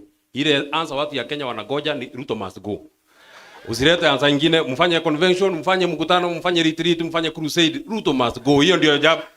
Aende ama asiende. Aende asiende. Wafanye retreat, wafanye convention, wafanye mkutano, wafanye crusade, aende ama asiende. Jambo la pili, na unajua mimi ni senator youngest tuko Senate. So mimi nikisema, kama nitasema makosa, mtanisamehea tu. Kwa kiongozi wa hapa ambaye tunamheshimu na tunampatia pole zetu, alienda huko AU, mambo ikachemuka, ikaharibika, tunampatia pole zetu. Lakini tunaomba kwa heshima sana, Mheshimiwa Raila Odinga, show us the signal so that we know whether you are with the oppressors or you are with us, so that we know how to deal with you. Kama unashikana na Kasongo, tuambie mapema. Kama unaungana na sisi, wakati ni sasa. Kwa sababu timu ya kuokoa Kenya ni timu yenye iko hapa. Mwisho, kwa sababu mimi sitaki niseme maneno mengi. Unajua Mheshimiwa William Ruto alienda huko Northeastern. Akaleta maneno yake akasema barabara itaanza Mandera. Barabara itaanza Mandera, iteremke Modagashe, iende Samatar, ifike hapa Koturo, ifike Isiolo, ifike mpaka hapa Nairobi. Nyinyi mnakumbuka? Kwa sababu ya hiyo kazi mbaya William Ruto ametufanyia, hata na sisi tunataka kumlipa hivyo hivyo.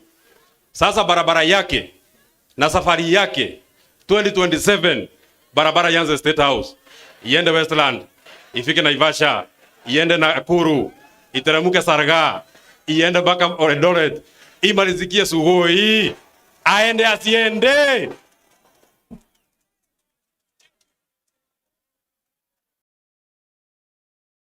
Abana goja tumeelewana? Tumeelewana? Tumeelewana? You know how we do it. Nirudie. Barabara ianze State House, iende Westland, iteremke Naivasha, ifike Nakuru, iteremke Sarga, iende Eldoret, imalizikie wapi? Asanteni sana, Mungu awabariki.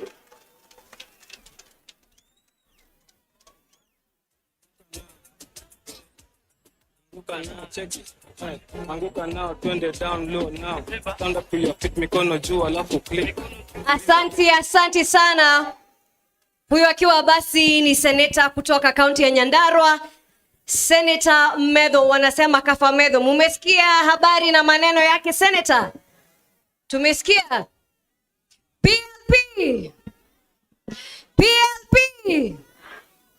PLP. Senator kutoka Kirinyaga alikuwa karibu, sijui kama bado yupo. Naona mheshimiwa. Naomba tu kwa heshima, Senator Kamau Murango alikuwa lakini hajisikii vizuri, kwa hivyo ameweza kuenda kufika hospitalini ili apate matibabu. Asanteni. Tunamshukuru Senator kwani alikuwa nasi hapo awali na tunamtakia siha njema. Basi kwa wakati huu mahali ambapo tupo, tumesema hiki ni chama ambacho kina ushirikiano, chama ambacho kinajumuisha kila mtu, kinaunganisha na kukomboa. Tumeweza kuwa tukiendelea kwa utaratibu mzuri, tumeweza kusikia viongozi na kila mtu. Sasa mimi nashangaa, sisi ambao tumekuwa tumeketi kwenye ukumbi huu, tunaweza kuwa na mawazo ama kitu ambacho tunataka kuchangia. Kuna jambo tunataka tuseme chochote? Mimi nauliza, katika society yetu kuna vijana, kuna kina mama, kuna wazee wetu, na vile vile kuna masuala ya kijamii na mambo ya kiuchumi. Nataka nisikie kutoka kwa kijana mmoja, one youth leader, ni nini ambacho tunaweza taka kuona kwa viongozi wetu. Tayari hapa ishara tosha, wamesema mambo ambayo wanataka kuwa wanaongoza. Na namuona Basilio akiwa na mic, naona kwa ishara ya mikono. Basilio basi na kuona na microphone. Mpe basi kijana pale. I don't know, tuanze na huu mrembo. Haya basi tuanze na warembo, gender parity, tusikie vijana wanasema vipi. Bearing in mind, according to the last statistics, over 70% of this country's population ni vijana. 35 million are the youth. So if there is going to be any inclusivity and leadership, we have to start it right with the youth, please. PLP. Unite, liberate. PLP. My name is Valentine Kimani, and I am a member of PLP. Sasa, mimi as a young person, first of all, the reason why I am here in this chama ya mama, it's because I have been taught history and I have been taught well. Mother Karua has fought for the democracy of Kenya in the last 30 years, and she has stood for social justice, fighting for judicial independence without selling out. Ni ukweli ama si ukweli wa Kenya? Ni ukweli si kweli? Kama kunaye anaitwa baba wa democracy, yet mimi from what I have witnessed, he has betrayed the democracy.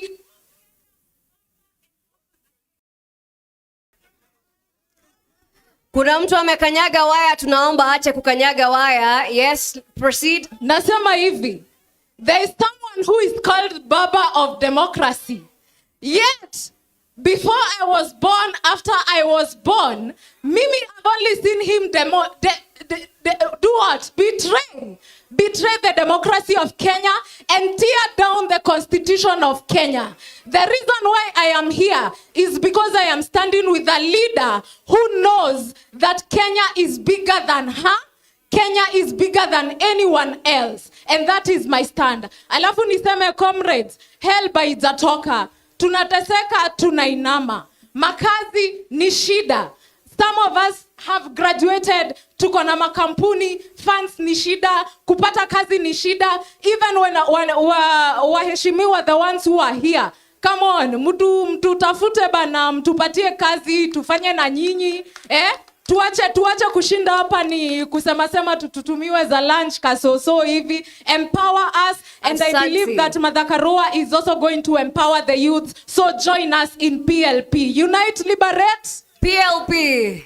Asante sana. Ikiwa ni mrembo amesema jina ni Valentine. Na basi bila shaka ameangazia masuala ambayo ni muhimu sana. Amesema mwanzo ni inclusivity, na amesema vijana wala hawataki kusaidiwa. Wao wapo tayari, wana nguvu, wana ujuzi pia. Wanataka kufanya kazi na wako tayari. Sasa vile vile kuna masuala mengine. Speaker after speaker ambaye amekuwa kwenye jukwaa hili ameangazia maneno ya kiuchumi. Iko pesa mfukoni? Sasa tunataka kujua ni vipi tunaweza kuwa na uchumi bora, ni vipi tunaweza angazia kwamba we have a stable economy, kwa sababu at the end of the day a stable economy ni pesa mfukoni. Kweli si kweli? Sawa, basi microphone iko wapi? Ndio hii microphone. Iko wapi? Ndio hii microphone. Basi tupate mtu mmoja aseme. Tuseme, wacha tusikie.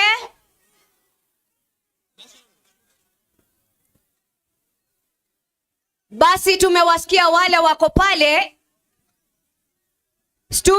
Studio wataongeza microphone. Asante microphone. Wacha tuende ile side. Tutaweza kuangazia ukumbi mzima wakati microphone inafika pale. Kisha nimekuona ndugu yangu pale. Asante sana. MC. Now that we have heard from a young lady. Yes. Mbona tusisikie wazee wanasema nini? Tusikie wazee basi. Asante. Bado tutamsikia. Tusikie wazee wanasema aje. Unajua pasipo wazee hapakosi neno. Asante. Wale viongozi pale nimewaona. Baada ya hapo mwenye na handle microphone itaenda pale. Lakini tutulie ili tuweze kuletewa microphone. Baada ya pale tuilete pale. Asante. Haya, tutulie kwanza. Wazee pia. Jitambulishe jina tafadhali. Nitatambulisha, usijali. Wazee pia lazima wakumbushwe. Kwa hivyo vijana mayanki msinganganie, mtapewa. Basi kabla hatujasema mengi, kwa jina naitwa Joshua Kota Kongo. Mimi ndio regional coordinator wa NAK Kenya huko Nyanza. Mimi ndio regional coordinator wa NAK Kenya huko Nyanza. Ya kwanza, nimewasalute wale wanachama wetu wa NAK Kenya ambao wamefika hapa siku ya leo. Kufika hapa sio jambo rahisi. Kwa sababu tukiongea mambo ya uchumi, unaona watu ni wachache hapa. Watu hawangekuwa na uwezo wa kufika hapa. Wangekuwa na uwezo, wangekuwa na pesa mfukoni, vile nasikia watu wanasema hapa, wangefika hapa ingejaa. Lakini kwa sababu uchumi ni mbovu kwa nchi hii, imefanya watu wamefika wachache. Lakini wale ambapo wamefika, tumeshukuru. Ya pili, nimeshukuru wanachama wa NAK Kenya, wale ambao wamefika hapa tena siku ya leo.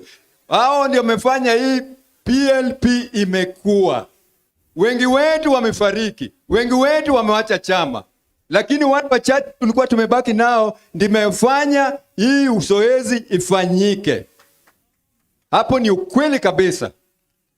Ya pili, kuna jambo nataka niwaambie viongozi ambapo wako hapa. Maneno leo tuko wengi, lazima tuseme kwa kifupi. Asante. Ningependa kuwajulisha Hii ni ujumbe kwa wale mabunge ambapo walisimama hapo, wale maseneta ambapo wako hapa, pamoja na Rigji na viongozi mbalimbali wako hapa.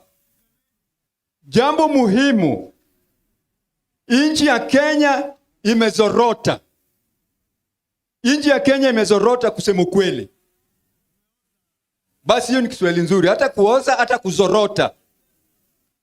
Kwa hivyo naona kuna viongozi hapa. Kuna Rigji hapa. Kuna Mheshimiwa Karua'S hapa. Kuna Mheshimiwa Kalonzo hapa. Kuna DAP hapa. Tunasema sisi ndio wanachama wenu. Tafadhalini musikosane, muungane, mutoe huyu mkijana huyu. Mutoe huyu kijana huyu asigoi huyu. Mnaona vile huyu kijana anaharibu nchi. Mheshimiwa Kalonzo, wewe uko hapo, umeshaka kwa siasa kwa muda mrefu. Miaka 10 iliyopita ama miaka 20, angalia vile uchumi wa Kenya ilikuwepo. Mheshimiwa Karua'S, mko hapo. Angalieni wakati mlikuwa na Kibaki. Nchi ya Kenya ilikuwa namna gani? Uchumi ilikuwa imeimarisha. Sasa hii angalieni vile huyu jamaa ameibu nchi. Kwa hivyo msianguke, hakikisha mmeunite na mtoe huyu kijana straight away. Asanteni. Kweli palipo na mzee hapa haribiki neno, anasema uwiano. Haswa akisisitiza ni kwa viongozi wetu waliotuongoza. Wakishirikiana, wengine wanafuata na tunakuwa na mabadiliko sawa. Tunapoendelea, kwa sababu sehemu hii ya kusemezana tutakuwa tunaendelea. Wakati Mike inapelekwa upande ule, ningependa kutambua viongozi wa vyama wengine ambao wamefika sasa, ikiwa ni pamoja na Mary Kanana Ntere wa Mbas she is the national treasurer for the Bas Party. Vile vile tunaye kiongozi wa KANU Mheshimiwa Kipkum, na vile vile tunaye the deputy chair wa chama cha DP Professor Peter Kagwanja. Tutakuwa tunachukua swali la mwisho. Baada ya hapo tutaweza kuwa tunawasikiza viongozi wetu, sababu leo ni siku ya uwiano na siku ya ukombozi. Mike imefika sababu hilo ni swali la mwisho. Tunaangazia masuala sisi ambao tumeweza kufika tukiwa wananchi, ni nini tunataka kuona katika jamhuri hii yetu tunayopenda na kuienzi ya Kenya.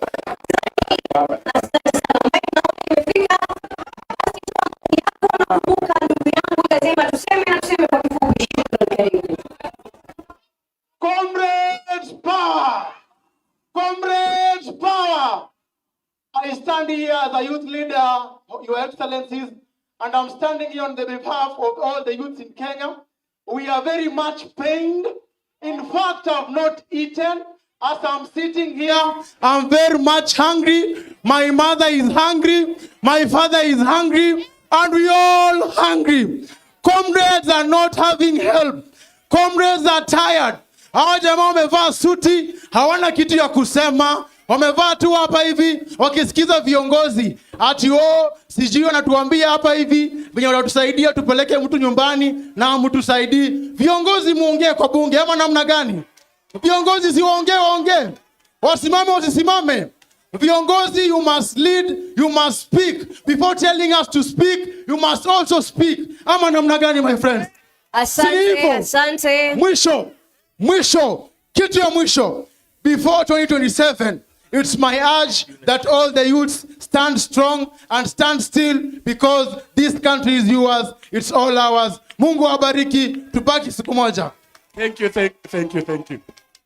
Asante sana. Hiyo ni awamu ambayo imekuwa ni awamu very important, kwa sababu wakati wote tunasema we have to balance the skills. Tusikizane wote. Tutakuwa tunaangazia hiyo sehemu kwa mara nyingine, lakini kwa sasa nataka turudi tena kusikiza viongozi wetu. Nimpe nafasi hii with most humility, niweze kumkaribisha SG wetu Asha Bashir. Wakati huu tutakuwa tunaenda kusikiza viongozi ambao wamekuwa na sisi, na niweze pia kutambua viongozi wengi pia ambao wameweza kufika hapa. Kunaye Honorable Mirori, ni former member of parliament ambaye ameweza kufika hapa, na kuna vile Mheshimiwa Dick Kamau ambaye ameweza kufika. Yeye ni SG wa KPP, na Honorable Dubai ambaye ni organizing secretary wa chama cha DP. Karibuni sana na niweze kumkaribisha SG wetu Asha Bashir wakaribishe viongozi wengine. Karibu mheshimiwa. Asanteni sana. Hayawi ni wakati wa kusikiliza viongozi, na mmepewa disclaimer ya kwamba lazima muungane. Msipofanya hivyo mtatubidi tufanye vitu ambavyo hatufai kufanya. Kwa hivyo bila kupoteza muda, na kwa sababu tunaangalia itifaki zote, ningependa kumualika National Treasurer wa chama ya Mbas, Madam Beatrice, ili uweze kuja kuzungumza kwa dakika moja. Na tafadhali kwa sababu ya muda,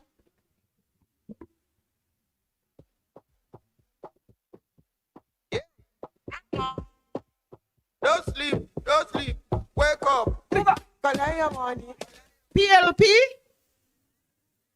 PLP, Your Excellencies, Martha Karua, Kalonzo Musyoka, Rigathi Gachagua na viongozi wetu wote, amjamboni. Jina si Beatrice, jina ni Mary Kanana Ntere, National Treasurer Mbas Party. Tuko hapa kuwaunga mkono kama PLP. Tumefurahia sana umoja wetu na tunahakikishia wananchi kama vyama wakati huu tutaungana na Kenya itakuwa liberated. Kwa hivyo msiwe na wasiwasi wananchi wa Kenya, tutaketi chini, tuko na viongozi wetu hapa. Hii wakati hatutakosa kuelewana. Tutatoa mmoja wetu na tutaliberate Kenya. Asanteni.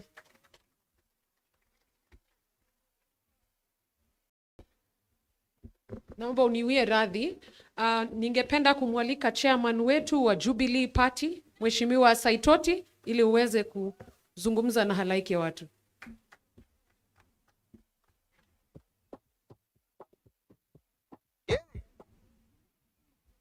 Don't sleep. PLP, Unite Liberate. Kwa majina naitwa Saitoti Torome, ni bibi mwenyekiti wa Jubilee,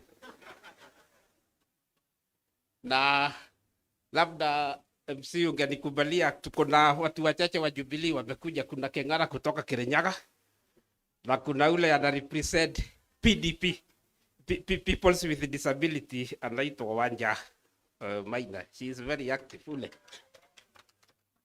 Basi, Your Excellencies, Honorable leader wa Wiper,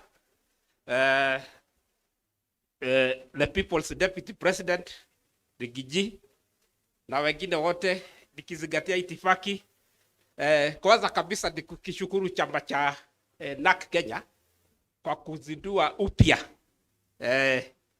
na sisi kama Jubilee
People are here to support you through that journey. I have heard many speakers come up here and speak about the unity of leaders. That I agree. That as leaders we must come together.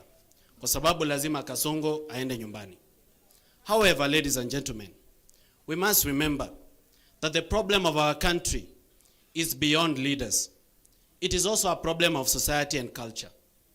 We need to think very seriously about the economic liberation of the people of Kenya, and more especially the young people, and for them to have opportunities to live, work, and grow in this country. 78% of our population is made up of young people. And out of that population, 6 million young people are looking for jobs, and they cannot find. The president that we have is claiming to have created jobs in the construction sector. Those are Mujengo jobs. Now, as you are very well aware, those jobs are temporary, and they are not permanent. Young people need dignified employment. The Cabinet Secretary for Labor, Alfred Mutua, recently I met him at the airport when I was coming from Mombasa, and he threatened me. And I want to say from this stage that he should return the 16 million shillings that he collected from young people as a promise to give them jobs in Saudi Arabia. He collected 50,000 from each of those young people, and to this day, none of them have gotten visas to go and work abroad. We should be very deliberate about creating job opportunities at home. Ladies and gentlemen, I stand here as a testimony that young people are very much interested in the leadership and governance of our country. And you, the young people, are listening to me. Today is a wake-up call to you, not just to be voters, but to stand up for positions of governance. You should not just complain. You should be solution finders. You are not enough to just be voters. You can be members of parliament, you can be senators, you can be governors, and you can be presidents. You can be the change that you want to see. And I hope to see that. My hope for the People's Liberation Party, which is PLP, is that it will give more tickets to young people to run for different positions. Na mimi Mheshimiwa Martha Karua, Senior Counsel, I want to request you that these young people, you should waive the money that they need to pay for party ticket, so that young people get free ticket to stand up for leadership in our country. Mwisho kabisa, as I finish, I've had the privilege of touring this country, 32 counties in total. Na mheshimiwa, mimi nataka kuambia kwamba ile mambo inaendelea hapa ni wizi bila kazi. It is theft to the left, theft to the right, and theft in the center. There is nothing that is going on in our country. Out of a budget of 3.9 trillion, 70% of it goes to theft and pilferage of public funds. And if you go everywhere in this country, it is dead project after dead project. Corruption has killed our devolution. It has killed opportunities to young people. Please, if you get an opportunity, give that a thought and ensure that we end corruption in our country. Mimi nina azma ya kuwa rais wa Kenya. But that is the will of God. It is God that gives leadership. It is not me to give it to myself. If you become our president ahead of me, ile kitu peke yake naomba ni kiti ya anti-corruption. Mimi, and I want to work for free. I don't want to be paid. Nipatie tu hiyo kiti ya EACC na uzime simu. Uniwache mimi nitashughulikia hawa. Thank you and God bless you. Thank you very much, Morara Kebaso. I would like to invite Professor Kivuta Kibwana. He did a very good job in the county government of Makueni, a living example of humility combined with excellence. Makueni alifanya kazi na sasa tunataka kumsikiza ili atueleze. Tumesema palipo wazee haparibiki. Asanteni.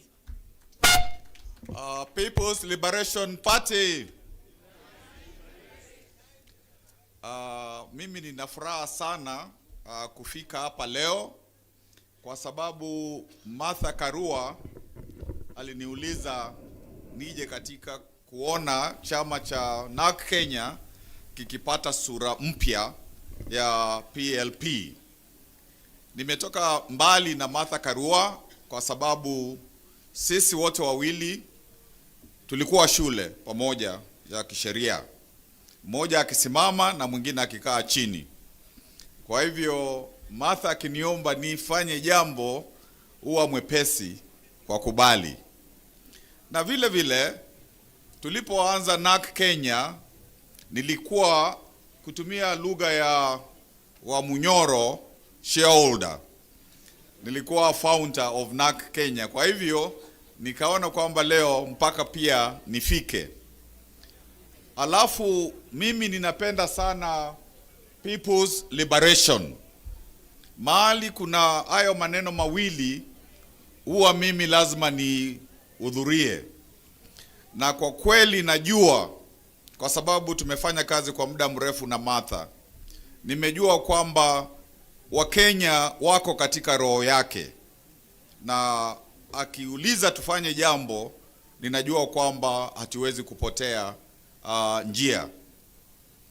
Hapa nimeona viongozi wengi na wana talents nyingi, na nimeona kwamba kuna nia ya kuleta hizo talents pamoja. Na kwa kweli tulipoona Gen Z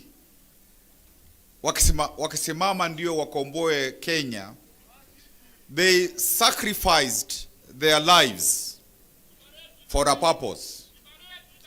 So even our viongozi wako hapa na kuna wengine hawako hapa, ninajua kwamba if the young people could sacrifice their lives for Kenya, each one of you and maybe others who are not here want to be presidents, you will do a small sacrifice of sacrificing your presidential ambitions so that the country can go forward.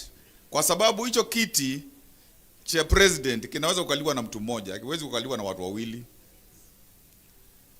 And even when one person is the president 2027 going forward, what I think is needed in this country is group leadership, so that a president is just a person who is before, the others, lakini sio yeye kila kitu jinsi tumeona. Alafu nikimalizia nataka niseme huyu Kasongo ni mgumu, na he is good at last mile politics. Kwa hivyo huyu ni mtu wa kupangiwa vilivyo. Watu wakifikiri ni mteremko, ana mbinu nyingi. Kwa hivyo ndio tusiseme tunafurahi, hiyo sio enough. Kazi itafanywa, inatakikana ifanywe. Na nimeona kwamba kuna new political capital of Kenya, mahali kunaitwa Wamunyoro, na ninaona kwamba tutaendelea kwa sababu ukiona watu kama akina Mukisa, mtu ameenda inji zote za ulimwengu, ana marafiki wengi huko, anaweza to get a door finished. Hata ndugu yangu Kalonzo, isipokuwa kuna wakati tunakuwa na shida kidogo, ana capacity ya kuwa, he has not been mentioned with corruption. Kwa hivyo hapo kuna jambo. Huyu mzee, that's a tough nut. Huyu ni mtoto wa Maumau, so a lot is expected from you. Na wote tunaweza kuendelea. Kwa hivyo ndio nisitumie wakati mwingi. What I really want to say is it must be a true people's liberation. Kwa sababu we don't want to replace Kasongo na Kasongo mwingine. Si ndio? We don't want to replace Kasongo na Kasongo mwingine. And the young people, we don't want them to be in party wings.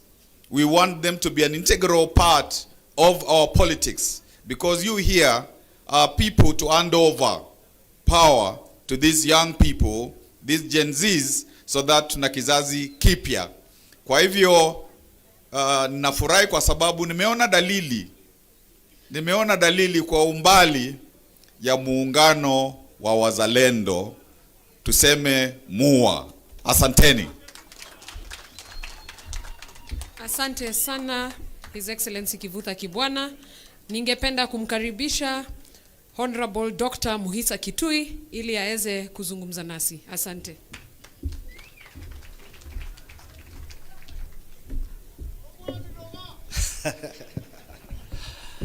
Mwenyeji wetu na tena mgeni wa heshima siku ya leo, rafiki yangu wa miongo mingi sana, Martha Karua, waheshimiwa viongozi vinara wa vyama mbalimbali, wazalendo wa Kenya, hamjambo.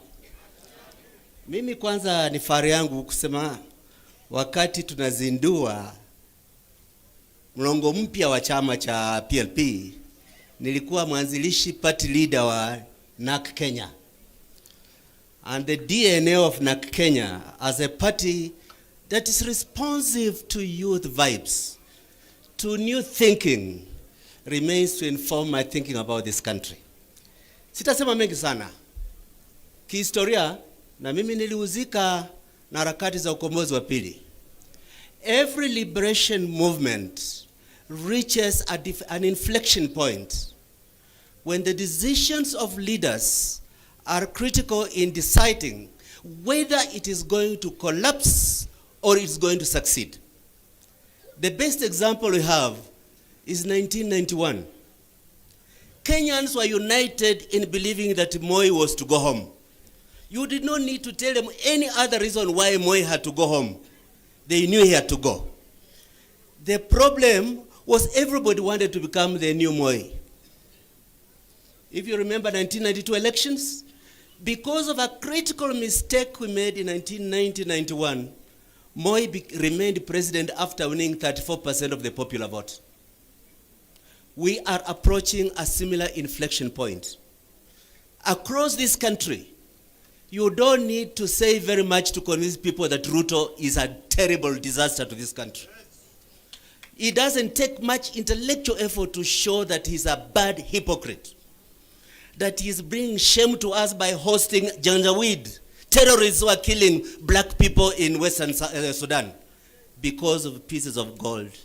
You don't need very much to show that a person who keeps praising his intellectual credentials and does not show any evidence of exposure to education in his utterances in public does not do scholarship justice.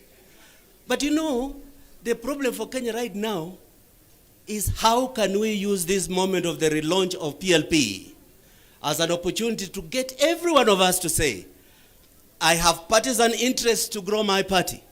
I have personal political ambitions to move forward. But I have greater ambition to be part of the national solution that Kenya must be liberated from the yoke of Ruto more urgently than my personal desire for political office. If we can take that as our main message going forward, the dividends are very, very close to us.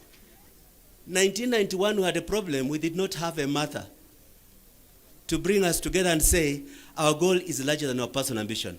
But imagine, if this had happened 2 years ago, no boys would have been picked from their homes in Kondele and their bodies found slaughtered by guns. No youth would have been shot on the streets of Nairobi and became statistics in mortuaries with impunity. Just what Rai will not have been abducted and be told, you withdraw this case or I'm going to kill you or expel you. Today, the blood of Gen Z, the fate of investors, the aspirations of our nation call upon us to be genuine in our determination, take shame of our nation, return humility to leadership, and find a higher calling that national liberation is more important than your personal political ambition. Thank you very much.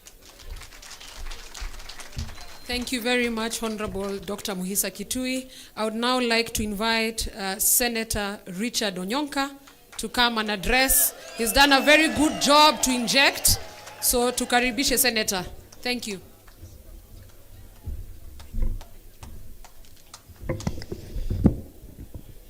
Asante sana. For the guests who are here, I come here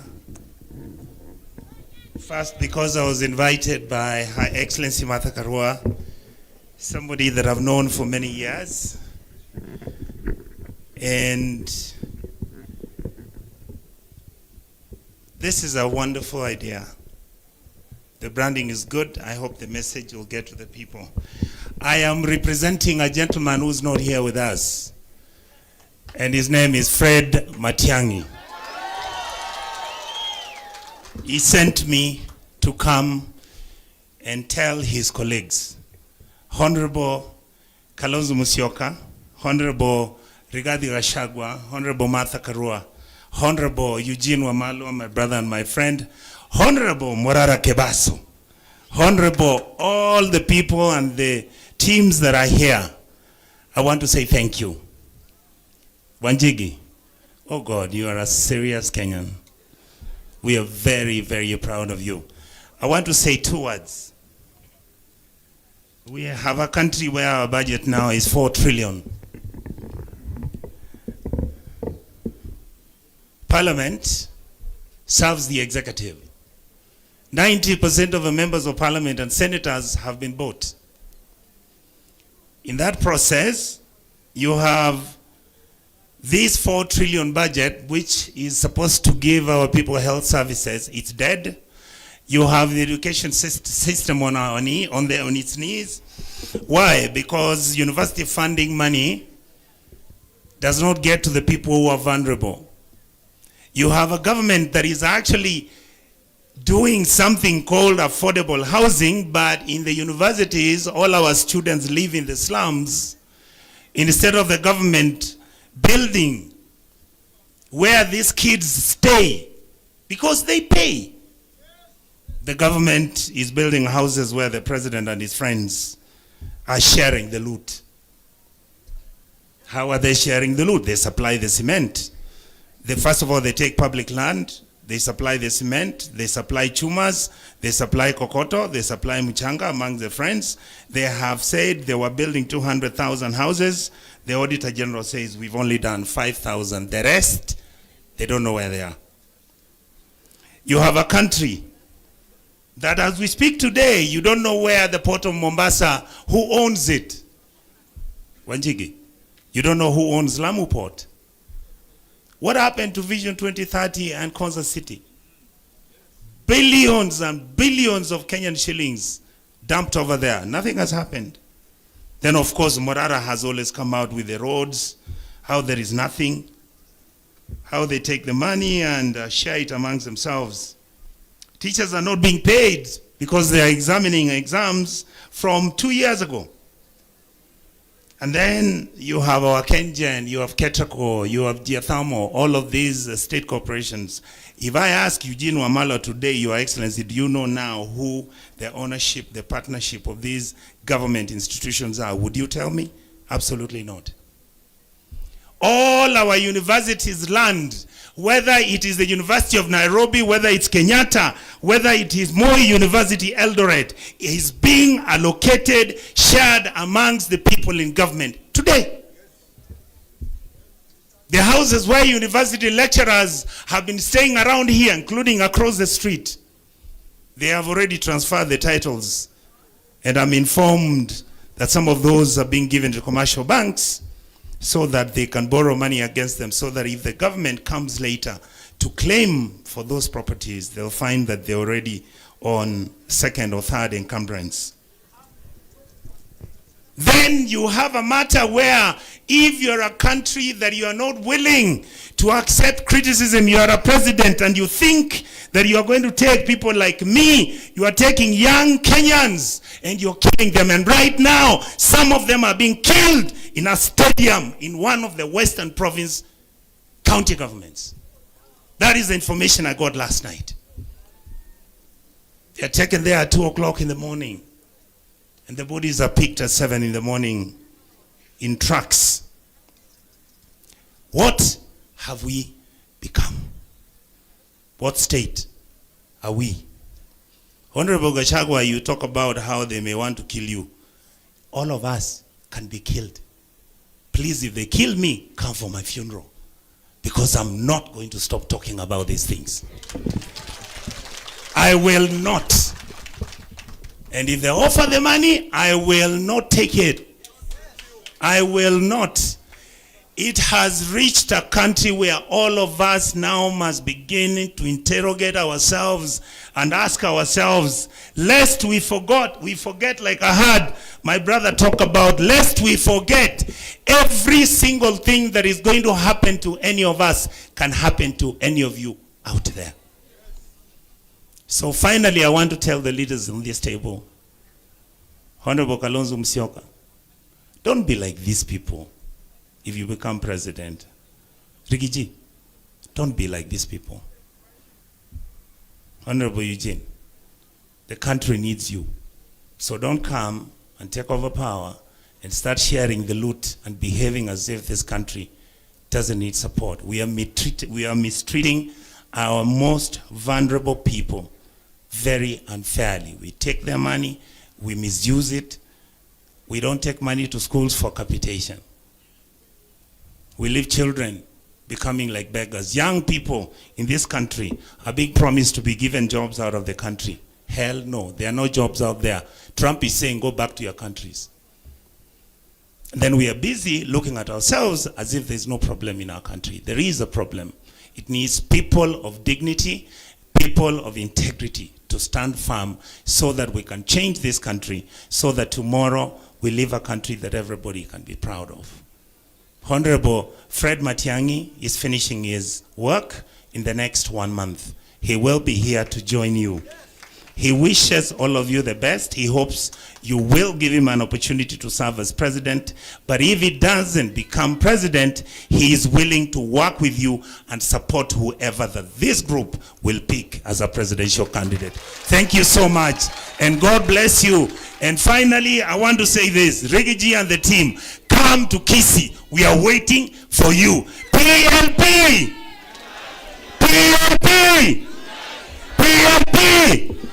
Kiboko yao. God bless you all. Asante sana, that was quite deep. So I hope mumeweza kufikiria maneno haya yamesemwa. I would like to invite the Honorable Eugene Wamalwa, Party Leader DAPK, aje azungumze nasi.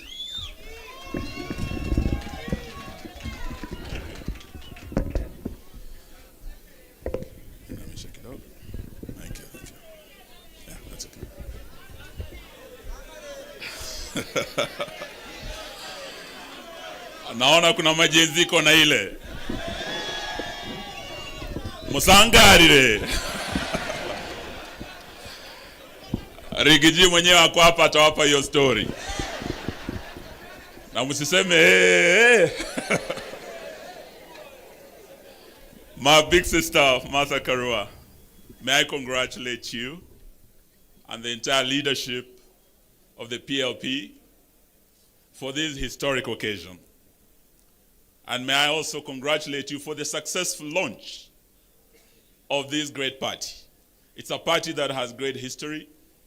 You've been told by my big brother Mohisa Kitui the history of NARC Kenya. Many of you Gen Zs probably will not remember this history, but it is where we started as a people when we came together to bring about regime change over a regime that had been in power for 40 years. The Nyayo regime, the KANU regime.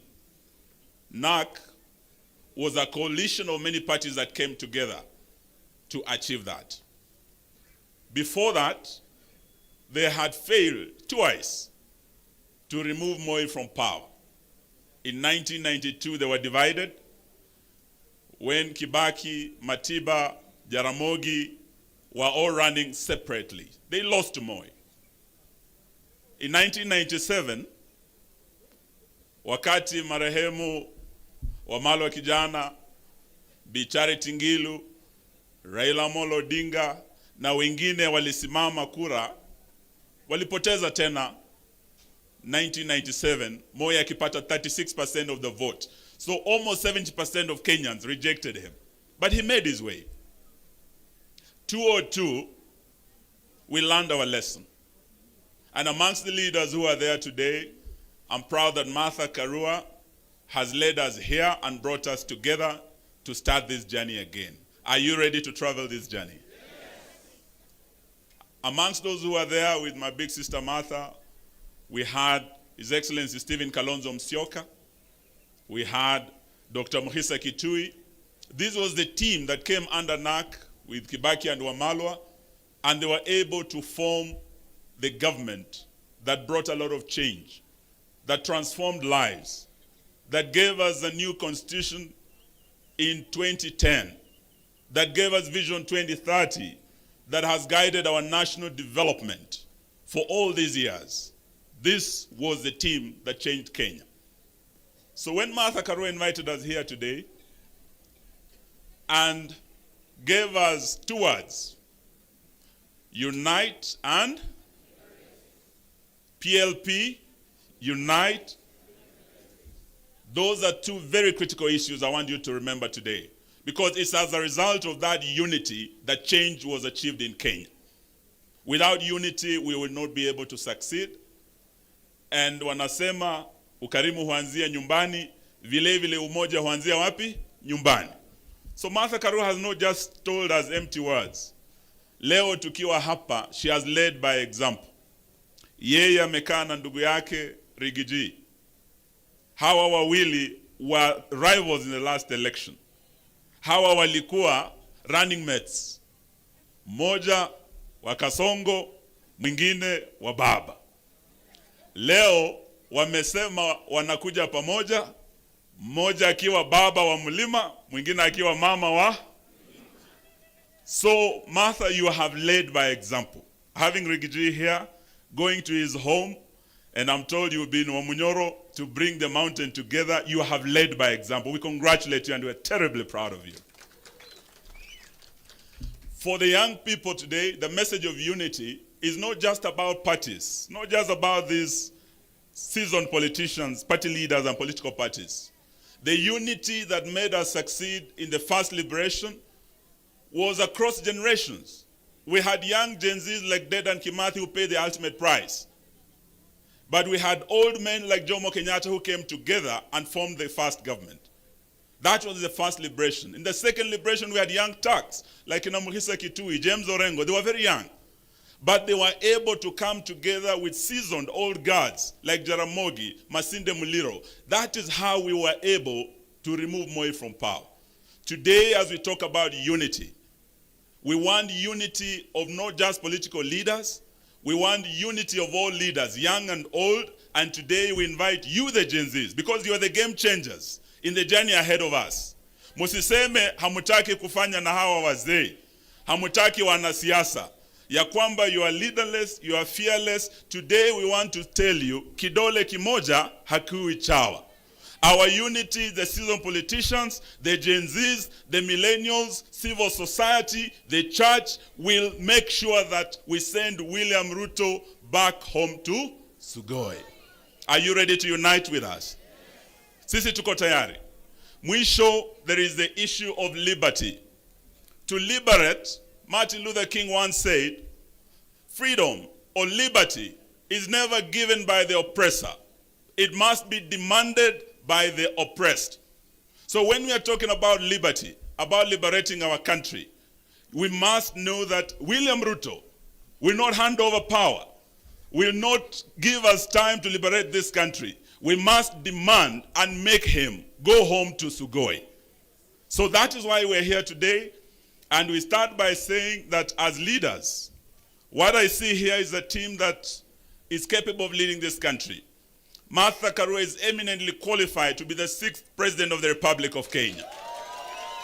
Stephen Kalonzo is qualified to be the 6th.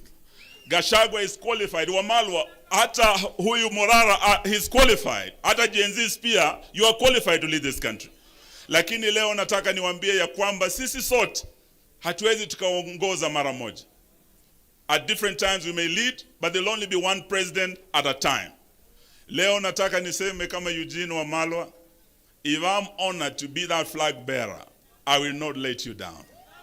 But if I'm not honored to take that position, and the first amongst equals amongst us takes that position as our flag bearer, mimi Eugene Wamalwa nitakuwa wa kwanza kumunga mkono kwa dhati tutoe Kasongo.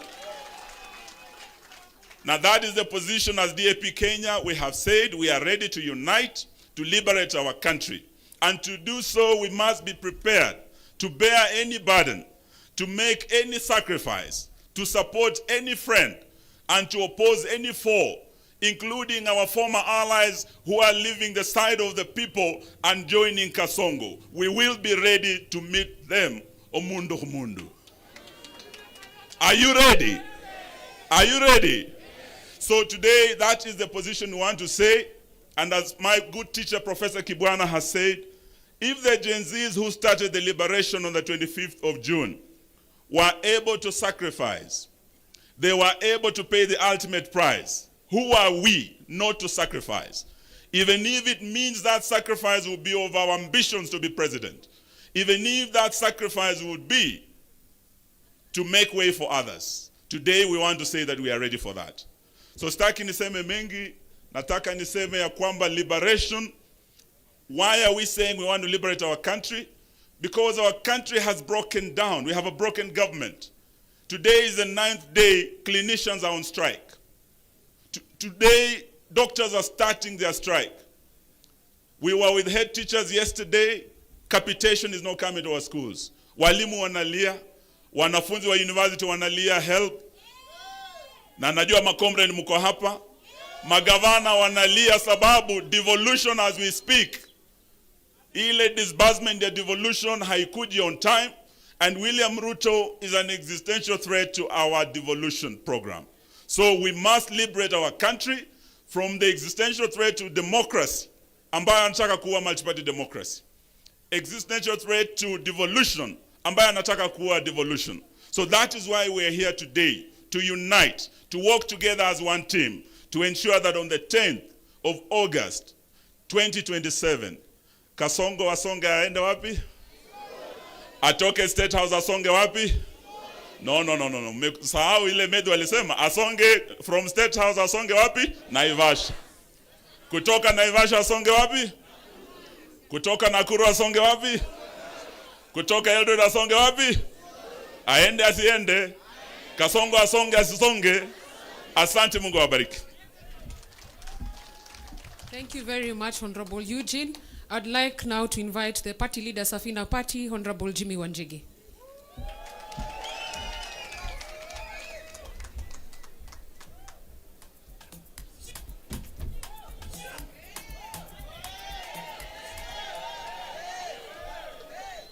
God is good, and all the time. PLP. PLP. Kwani muko na njaa? Leo ni siku ya PLP. Hata mavazi yangu unaona ni ya PL. My dear sister Martha, my good friend. Tuko hapa kwa ajili ya wewe. You have been a source of courage and excitement to us. You have been a source of friendship to us. You have been there when this country needed heroes. You have been there when we needed champions.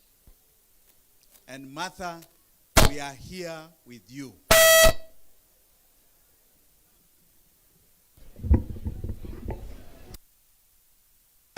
Martha, we are here with you.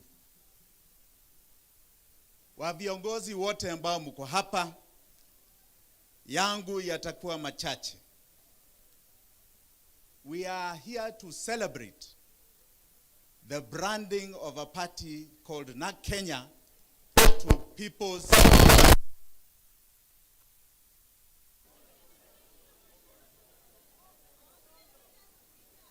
People's Liberation Party. Munanisikia sasa? Munanisikia vizuri? And Martha has recognized ya kwamba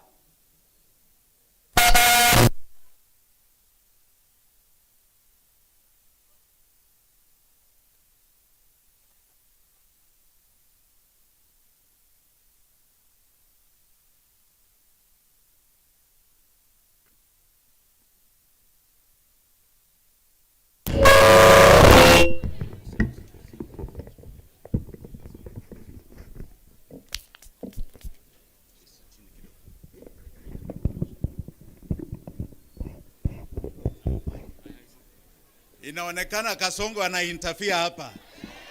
Kasongo aende asiende? Aende asiende? Ruto must surely go. Na aende kabisa kabisa kabisa. Martha, you have recognized ya kwamba you have been a hero of the second liberation. Na wakati huo, I heard somebody say here history does not matter. It matters. Hata ile history ya yule poet sijui Wakabete. It matters where we have come from. The history of Hard Wamalwa talk about is very important history. Tumetoka mbali. And Martha has been part of that struggle. Has been in the forefront of that struggle. Na hata yeye amerecognize ya kwamba we are here at a different liberation. The first liberation was our independence. The second liberation has been about our democracy, political democracy. Na hii ya tatu ni ya economic. And this economic liberation, musidanganywa na mtu, it is going to be as hard as the political revolution that led our forefathers into Mau Mau. There shall be sacrifices of our lives. Because this economic template ililetwa hapa na watu ambao wanaitwa wabeberu. It was brought here 100 years ago. And it has been cemented. We have changed from white to black leaders, but none of us are prospering. Just the few are prospering. Economically ni wachache tu. So we must understand what this liberation is about. Our unity si ya kusema tu ati tunatoa Ruto. At America, if I'm going to give my 2 cents, America, the Democrats were united around one thing. We are united to remove Trump, to make sure Trump does not come. We hate Trump. Walishindwa ama hawakushindwa? Walishindwa ama hawakushindwa? We must unite on defining for Kenyans what happens when Ruto is not there. After Ruto, what is this country going to be? Itakuwa namna gani? Senator mashuhuri wanaonyonka. One thing I like about you, and I must say I like about Mheshimiwa Mbui, is that you have understood numbers. You have understood numbers and facts your numbers. Ruto today is known as Zakayo kwa ajili ya tax. Si ushuru ndio kazi yake? Atumalize. You must ask yourselves why? Why? Being a thief is only one aspect. The budget that Senator Onyonka is talking about, 4.2 trillion, ambao iko kwa bunge saa hii. 3.2 trillion ni recurrent expenditure.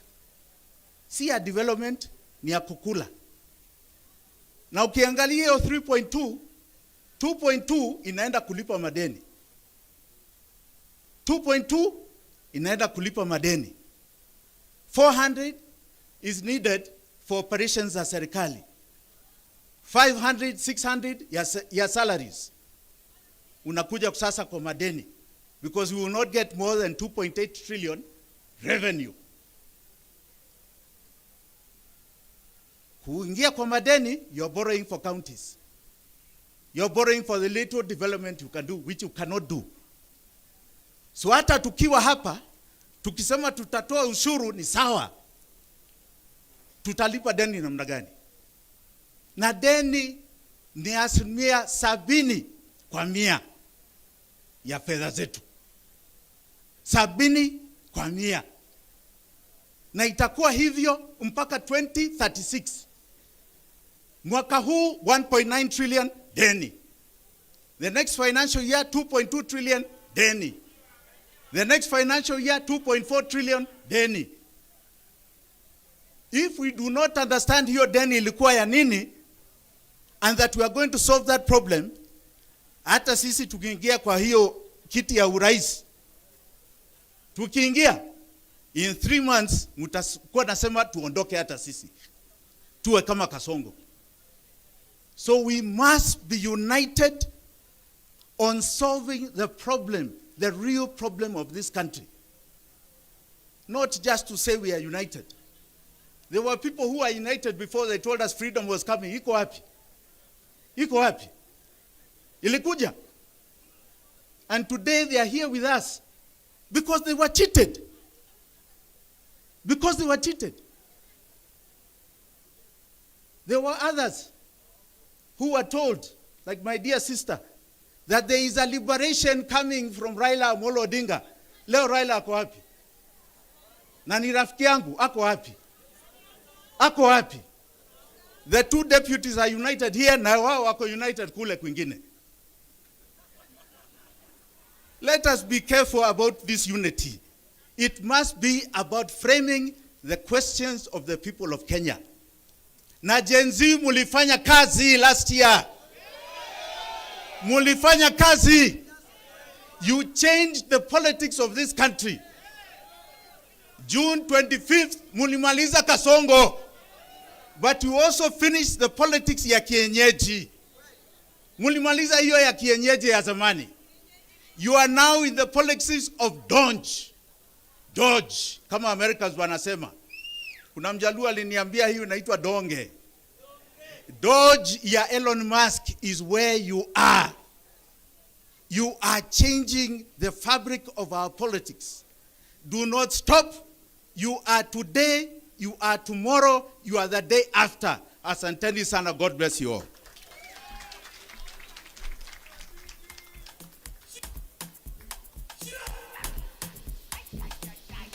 Thank you, sir. Thank you, Mheshimiwa. We have all heard the wise counsel from our leaders. And of course, that is to say they have heard our messages, because remember, we had a rider. Tulikuwa na mazungumzo hapo awali na tukasema kwamba paka tueleze viongozi wetu vile ambavyo tunataka. Na kwa jinsi ambavyo mmepata kuwasikiza, sinaona kweli wanaelewa kitu ambacho wananchi wanataka. Si ndio? Sawa sawa basi. Ladies and gentlemen, your excellencies, kindly, I wish to request with the utmost humility to introduce more leaders who have also joined us here today. May I please recognize Mheshimiwa Wakili Edward Mureu. This is the member of Gatanga constituency.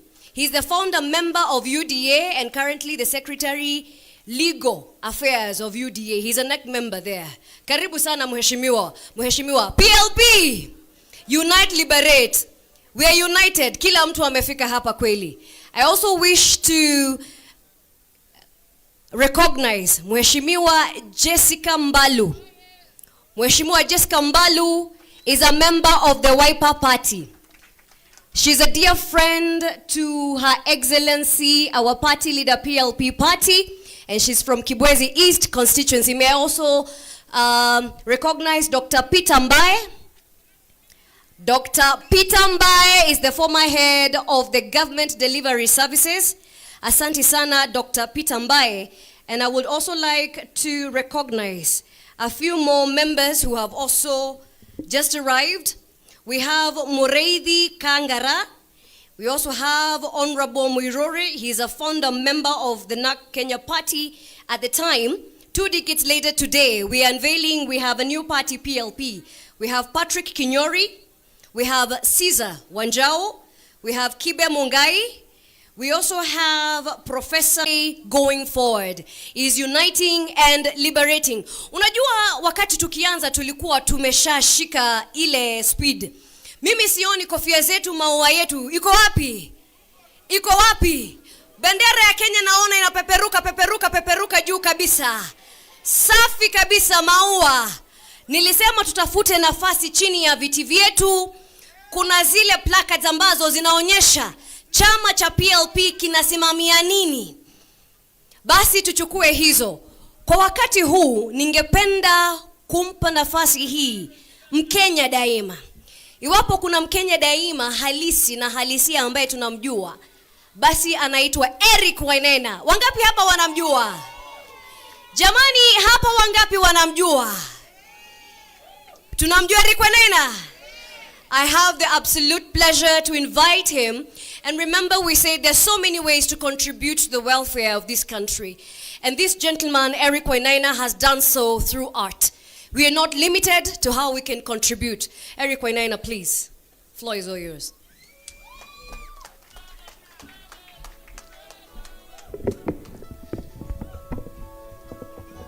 DJ, just hang on for that for a second. Honorable Martha Karua, thank you so much for inviting us here today. Thank you, all protocols observed. Let me tell you the Kenya that I want. I would like a Kenya where elected officials and civil servants are not allowed to profit or to own private enterprises. I would like a Kenya where elected officials and civil servants show up at the office and they know that they're there solely for the benefit of the Kenyan. They get a salary, which is enough. They get a pension, they get health care, they get education for their children. But everything else they do, they know is for the Kenyan. Na gari pia maximum. Gari ambayo wanaendesha Suzuki Alto Maximum. Na wanajipeleka wao wenyewe. Na wanajifungulia mlango kwani mkono umevunjika.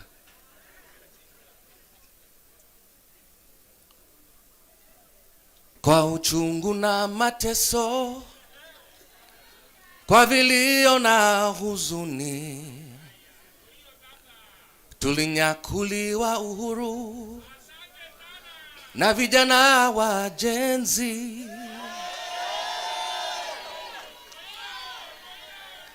Hawakustushwa na risasi au kufungwa gerezani. Nia yao ukombozi, thank you brother, kuvunja pingu za ukoloni. Naishi na tumaini, najitolea daima Kenya. Hakika ya bendera ni uthabiti wangu. Nyeusi ya wananchi na nyekundu ni ya damu. Kijani ni ya ardhi, nyeupe wa amani. Daima mimi ni Mkenya, mwananchi mzalendo. God bless you all. Thank you.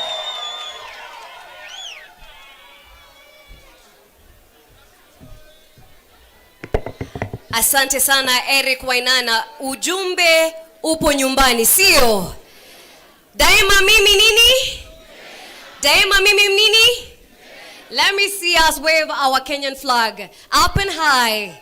Wave our Kenyan flag up and high. Daima nini?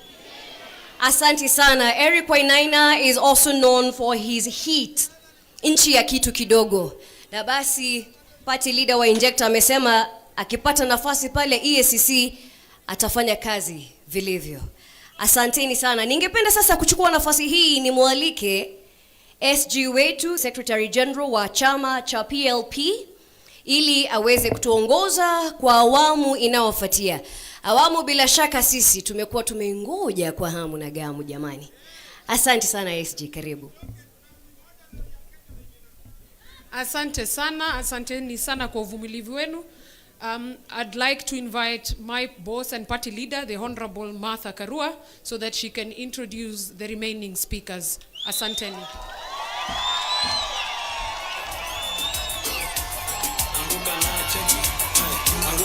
Asanteni. Stand up to your feet, mikono juu alafu click. Tuliza pesa alafu one leg. Anguka na one leg. Anguka na. Anguka na. Asanteni, asanteni. Tutaanguka nayo bado. PLP. Unite, liberate. Tuko hapa to unite and liberate. I will start by introducing my international guests. I've been called because the MC may not know them as well as I do. And we have in the house Dorothy Semu, KC. KC ni kiongozi wa chama cha ACT Wazalendo kutoka Tanzania. Dorothy, come to the podium. As she comes to the podium, this is the Purple Party of Tanzania. Wakanialika mwaka jana niwe mgeni wa heshima during their National Delegates Conference. Tukaona hapo party bendera za Purple zimepeperuka, tukapendezwa. Tukajua mambo yao ya term limit ya kiongozi na viongozi wa chama. Tukaiga mfano wao sababu there is no need of making a new wheel. You actually replicate what is good and you copy from each other. So this is a sister party from Tanzania. Wale wanajua ACT Wazalendo, Dorothy alichukua ushukani March of last year from Zito Kabwe, then KC. Sasa Dorothy ndio kiongozi wa chama. Hawa ni wapendwa wetu, tunasimama kwa msingi wa kutetea haki sio kwa nchi zetu peke yetu, lakini kwa Afrika Mashariki na jumuiya ya Afrika yote. Sitamhadithia zile kazi tumefanya na Mama Dorothy na viongozi wengine. Welcome our honored guest, Dorothy Semu, KC. Asante sana, Honorable Martha Karua, Party Leader for People's Liberation Party, Honorable Party Leaders present here, waheshimiwa wote mlioko hapa, all protocols observed, wanachama wa PLP, comrades and friends. It's an honor and privilege to stand before you today at this significant milestone of the brand reveal event. On behalf of the ACT Wazalendo Party and the people of Tanzania, I extend my heartfelt congratulations to you on this bold, visionary rebranding initiative of your party from the National Red Bull Coalition Party to the People's Liberation Party. Your transformation is not just a change of identity, it's a reaffirmation of your commitment to unity and liberation, values that are deeply with us Pan-African progressives in the time where democracy is under threat and authoritarian tendencies are on the rise across the region. Your decision to strengthen your vision and adapt the demands of the people is both timely and commendable. Solidarity is our strongest weapon. As progressive forces across Africa, we must remain steadfast in our pursuit of inclusive governance, social justice, and economic liberation. The fight for a democratic, just, and prosperous Africa is that one required unity beyond borders. The challenges we face, be it political repression, economic inequality, or shrinking of civic spaces, demand that we work together, learn from one another, and support each other in shaping a better future for our people and the generation. ACT Wazalendo, in its foreign policy, believes in the power of regional collaboration. Your journey here in Kenya reflects our shared aspiration for a free and democratic Africa, one where political parties are truly people-driven, progressive, and transformative. That is why I stand here before you today, not just as a guest, but as a comrade in this great struggle. As you unveil this new identity, let it serve as a beacon of hope and determination for the Kenyan people and the wider region. Let it signal a renewed commitment to the ideals that unite us, the ideals of democracy, justice, and freedom. We, in ACT Wazalendo, stand with you, we celebrate with you, and we pledge to continue working alongside you as we build a Pan-African movement that champions the rights and aspirations of all our people. Congratulations once again on this historic moment. May this be the beginning of a stronger, more impactful journey. PLP, unite, liberate. Viva solidarity, viva democracy. Asanteni sana.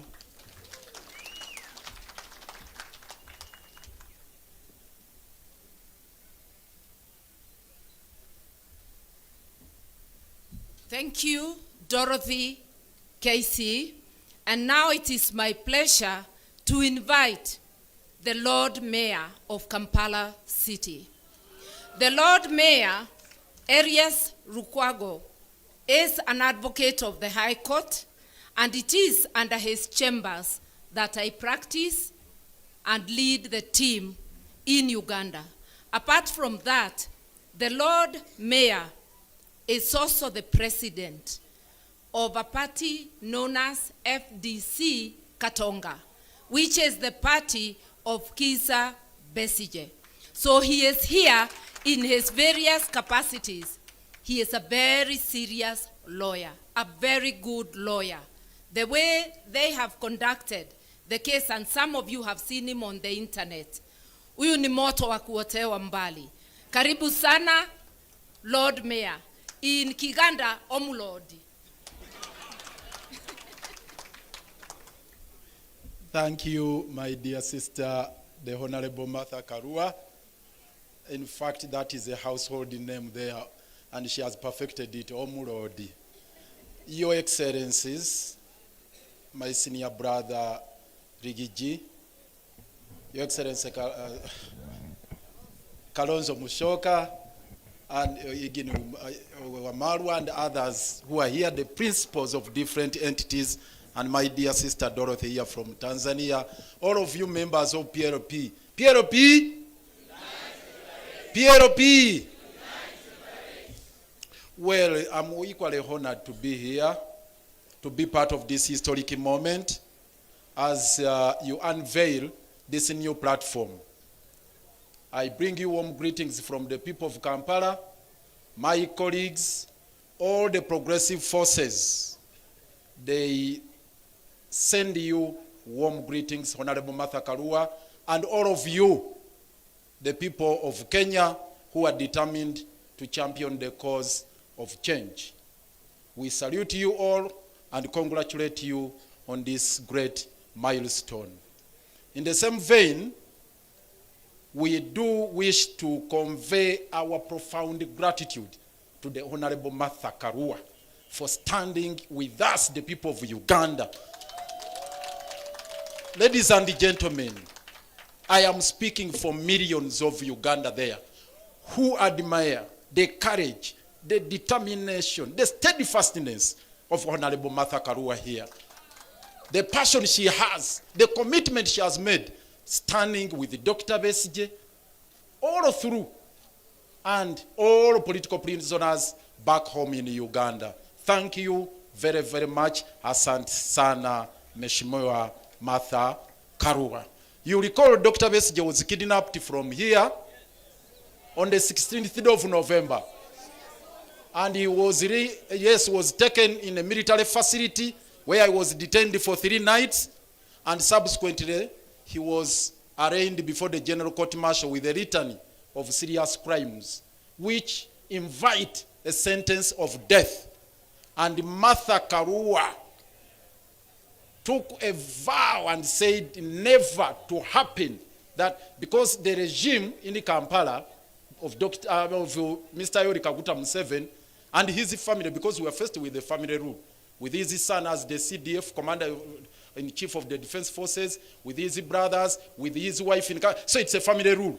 And they had vowed to take Dr. Besigye through a perfunctory trial in the general court martial and execute him. The son said on the 9th of June, that's when Dr. Besigye would be executed.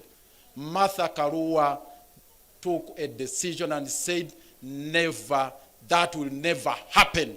And we set on a course to dismantle the general court martial. I'm bringing you good news. With the stewardship of the Honorable Martha Karua, we have finally brought down that tool of oppression, the weapon of persecution. It has been combined the efforts, and she has moved it to all the institutions. She literally caused the tremor in all the institutions in Uganda. We thank you very, very much. Now, a call, as I conclude, a call to all of you here, the principals, the people of Kenya, and all of us. We need to tackle the problem from the source.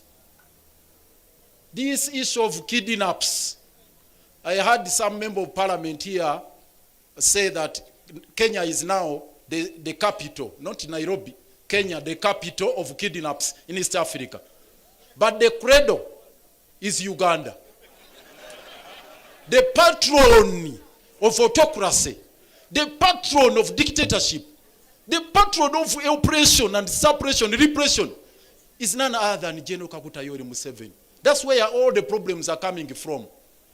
And I must commend the Gen Z during Mandamano who paid a visit to our embassy here. Thank you. You paid a visit, a courtesy visit. Please, it was a courtesy visit. But it was a serious one. And it sent very powerful signals back in Kampala. And the same problem emanating from Uganda, it is spilling over.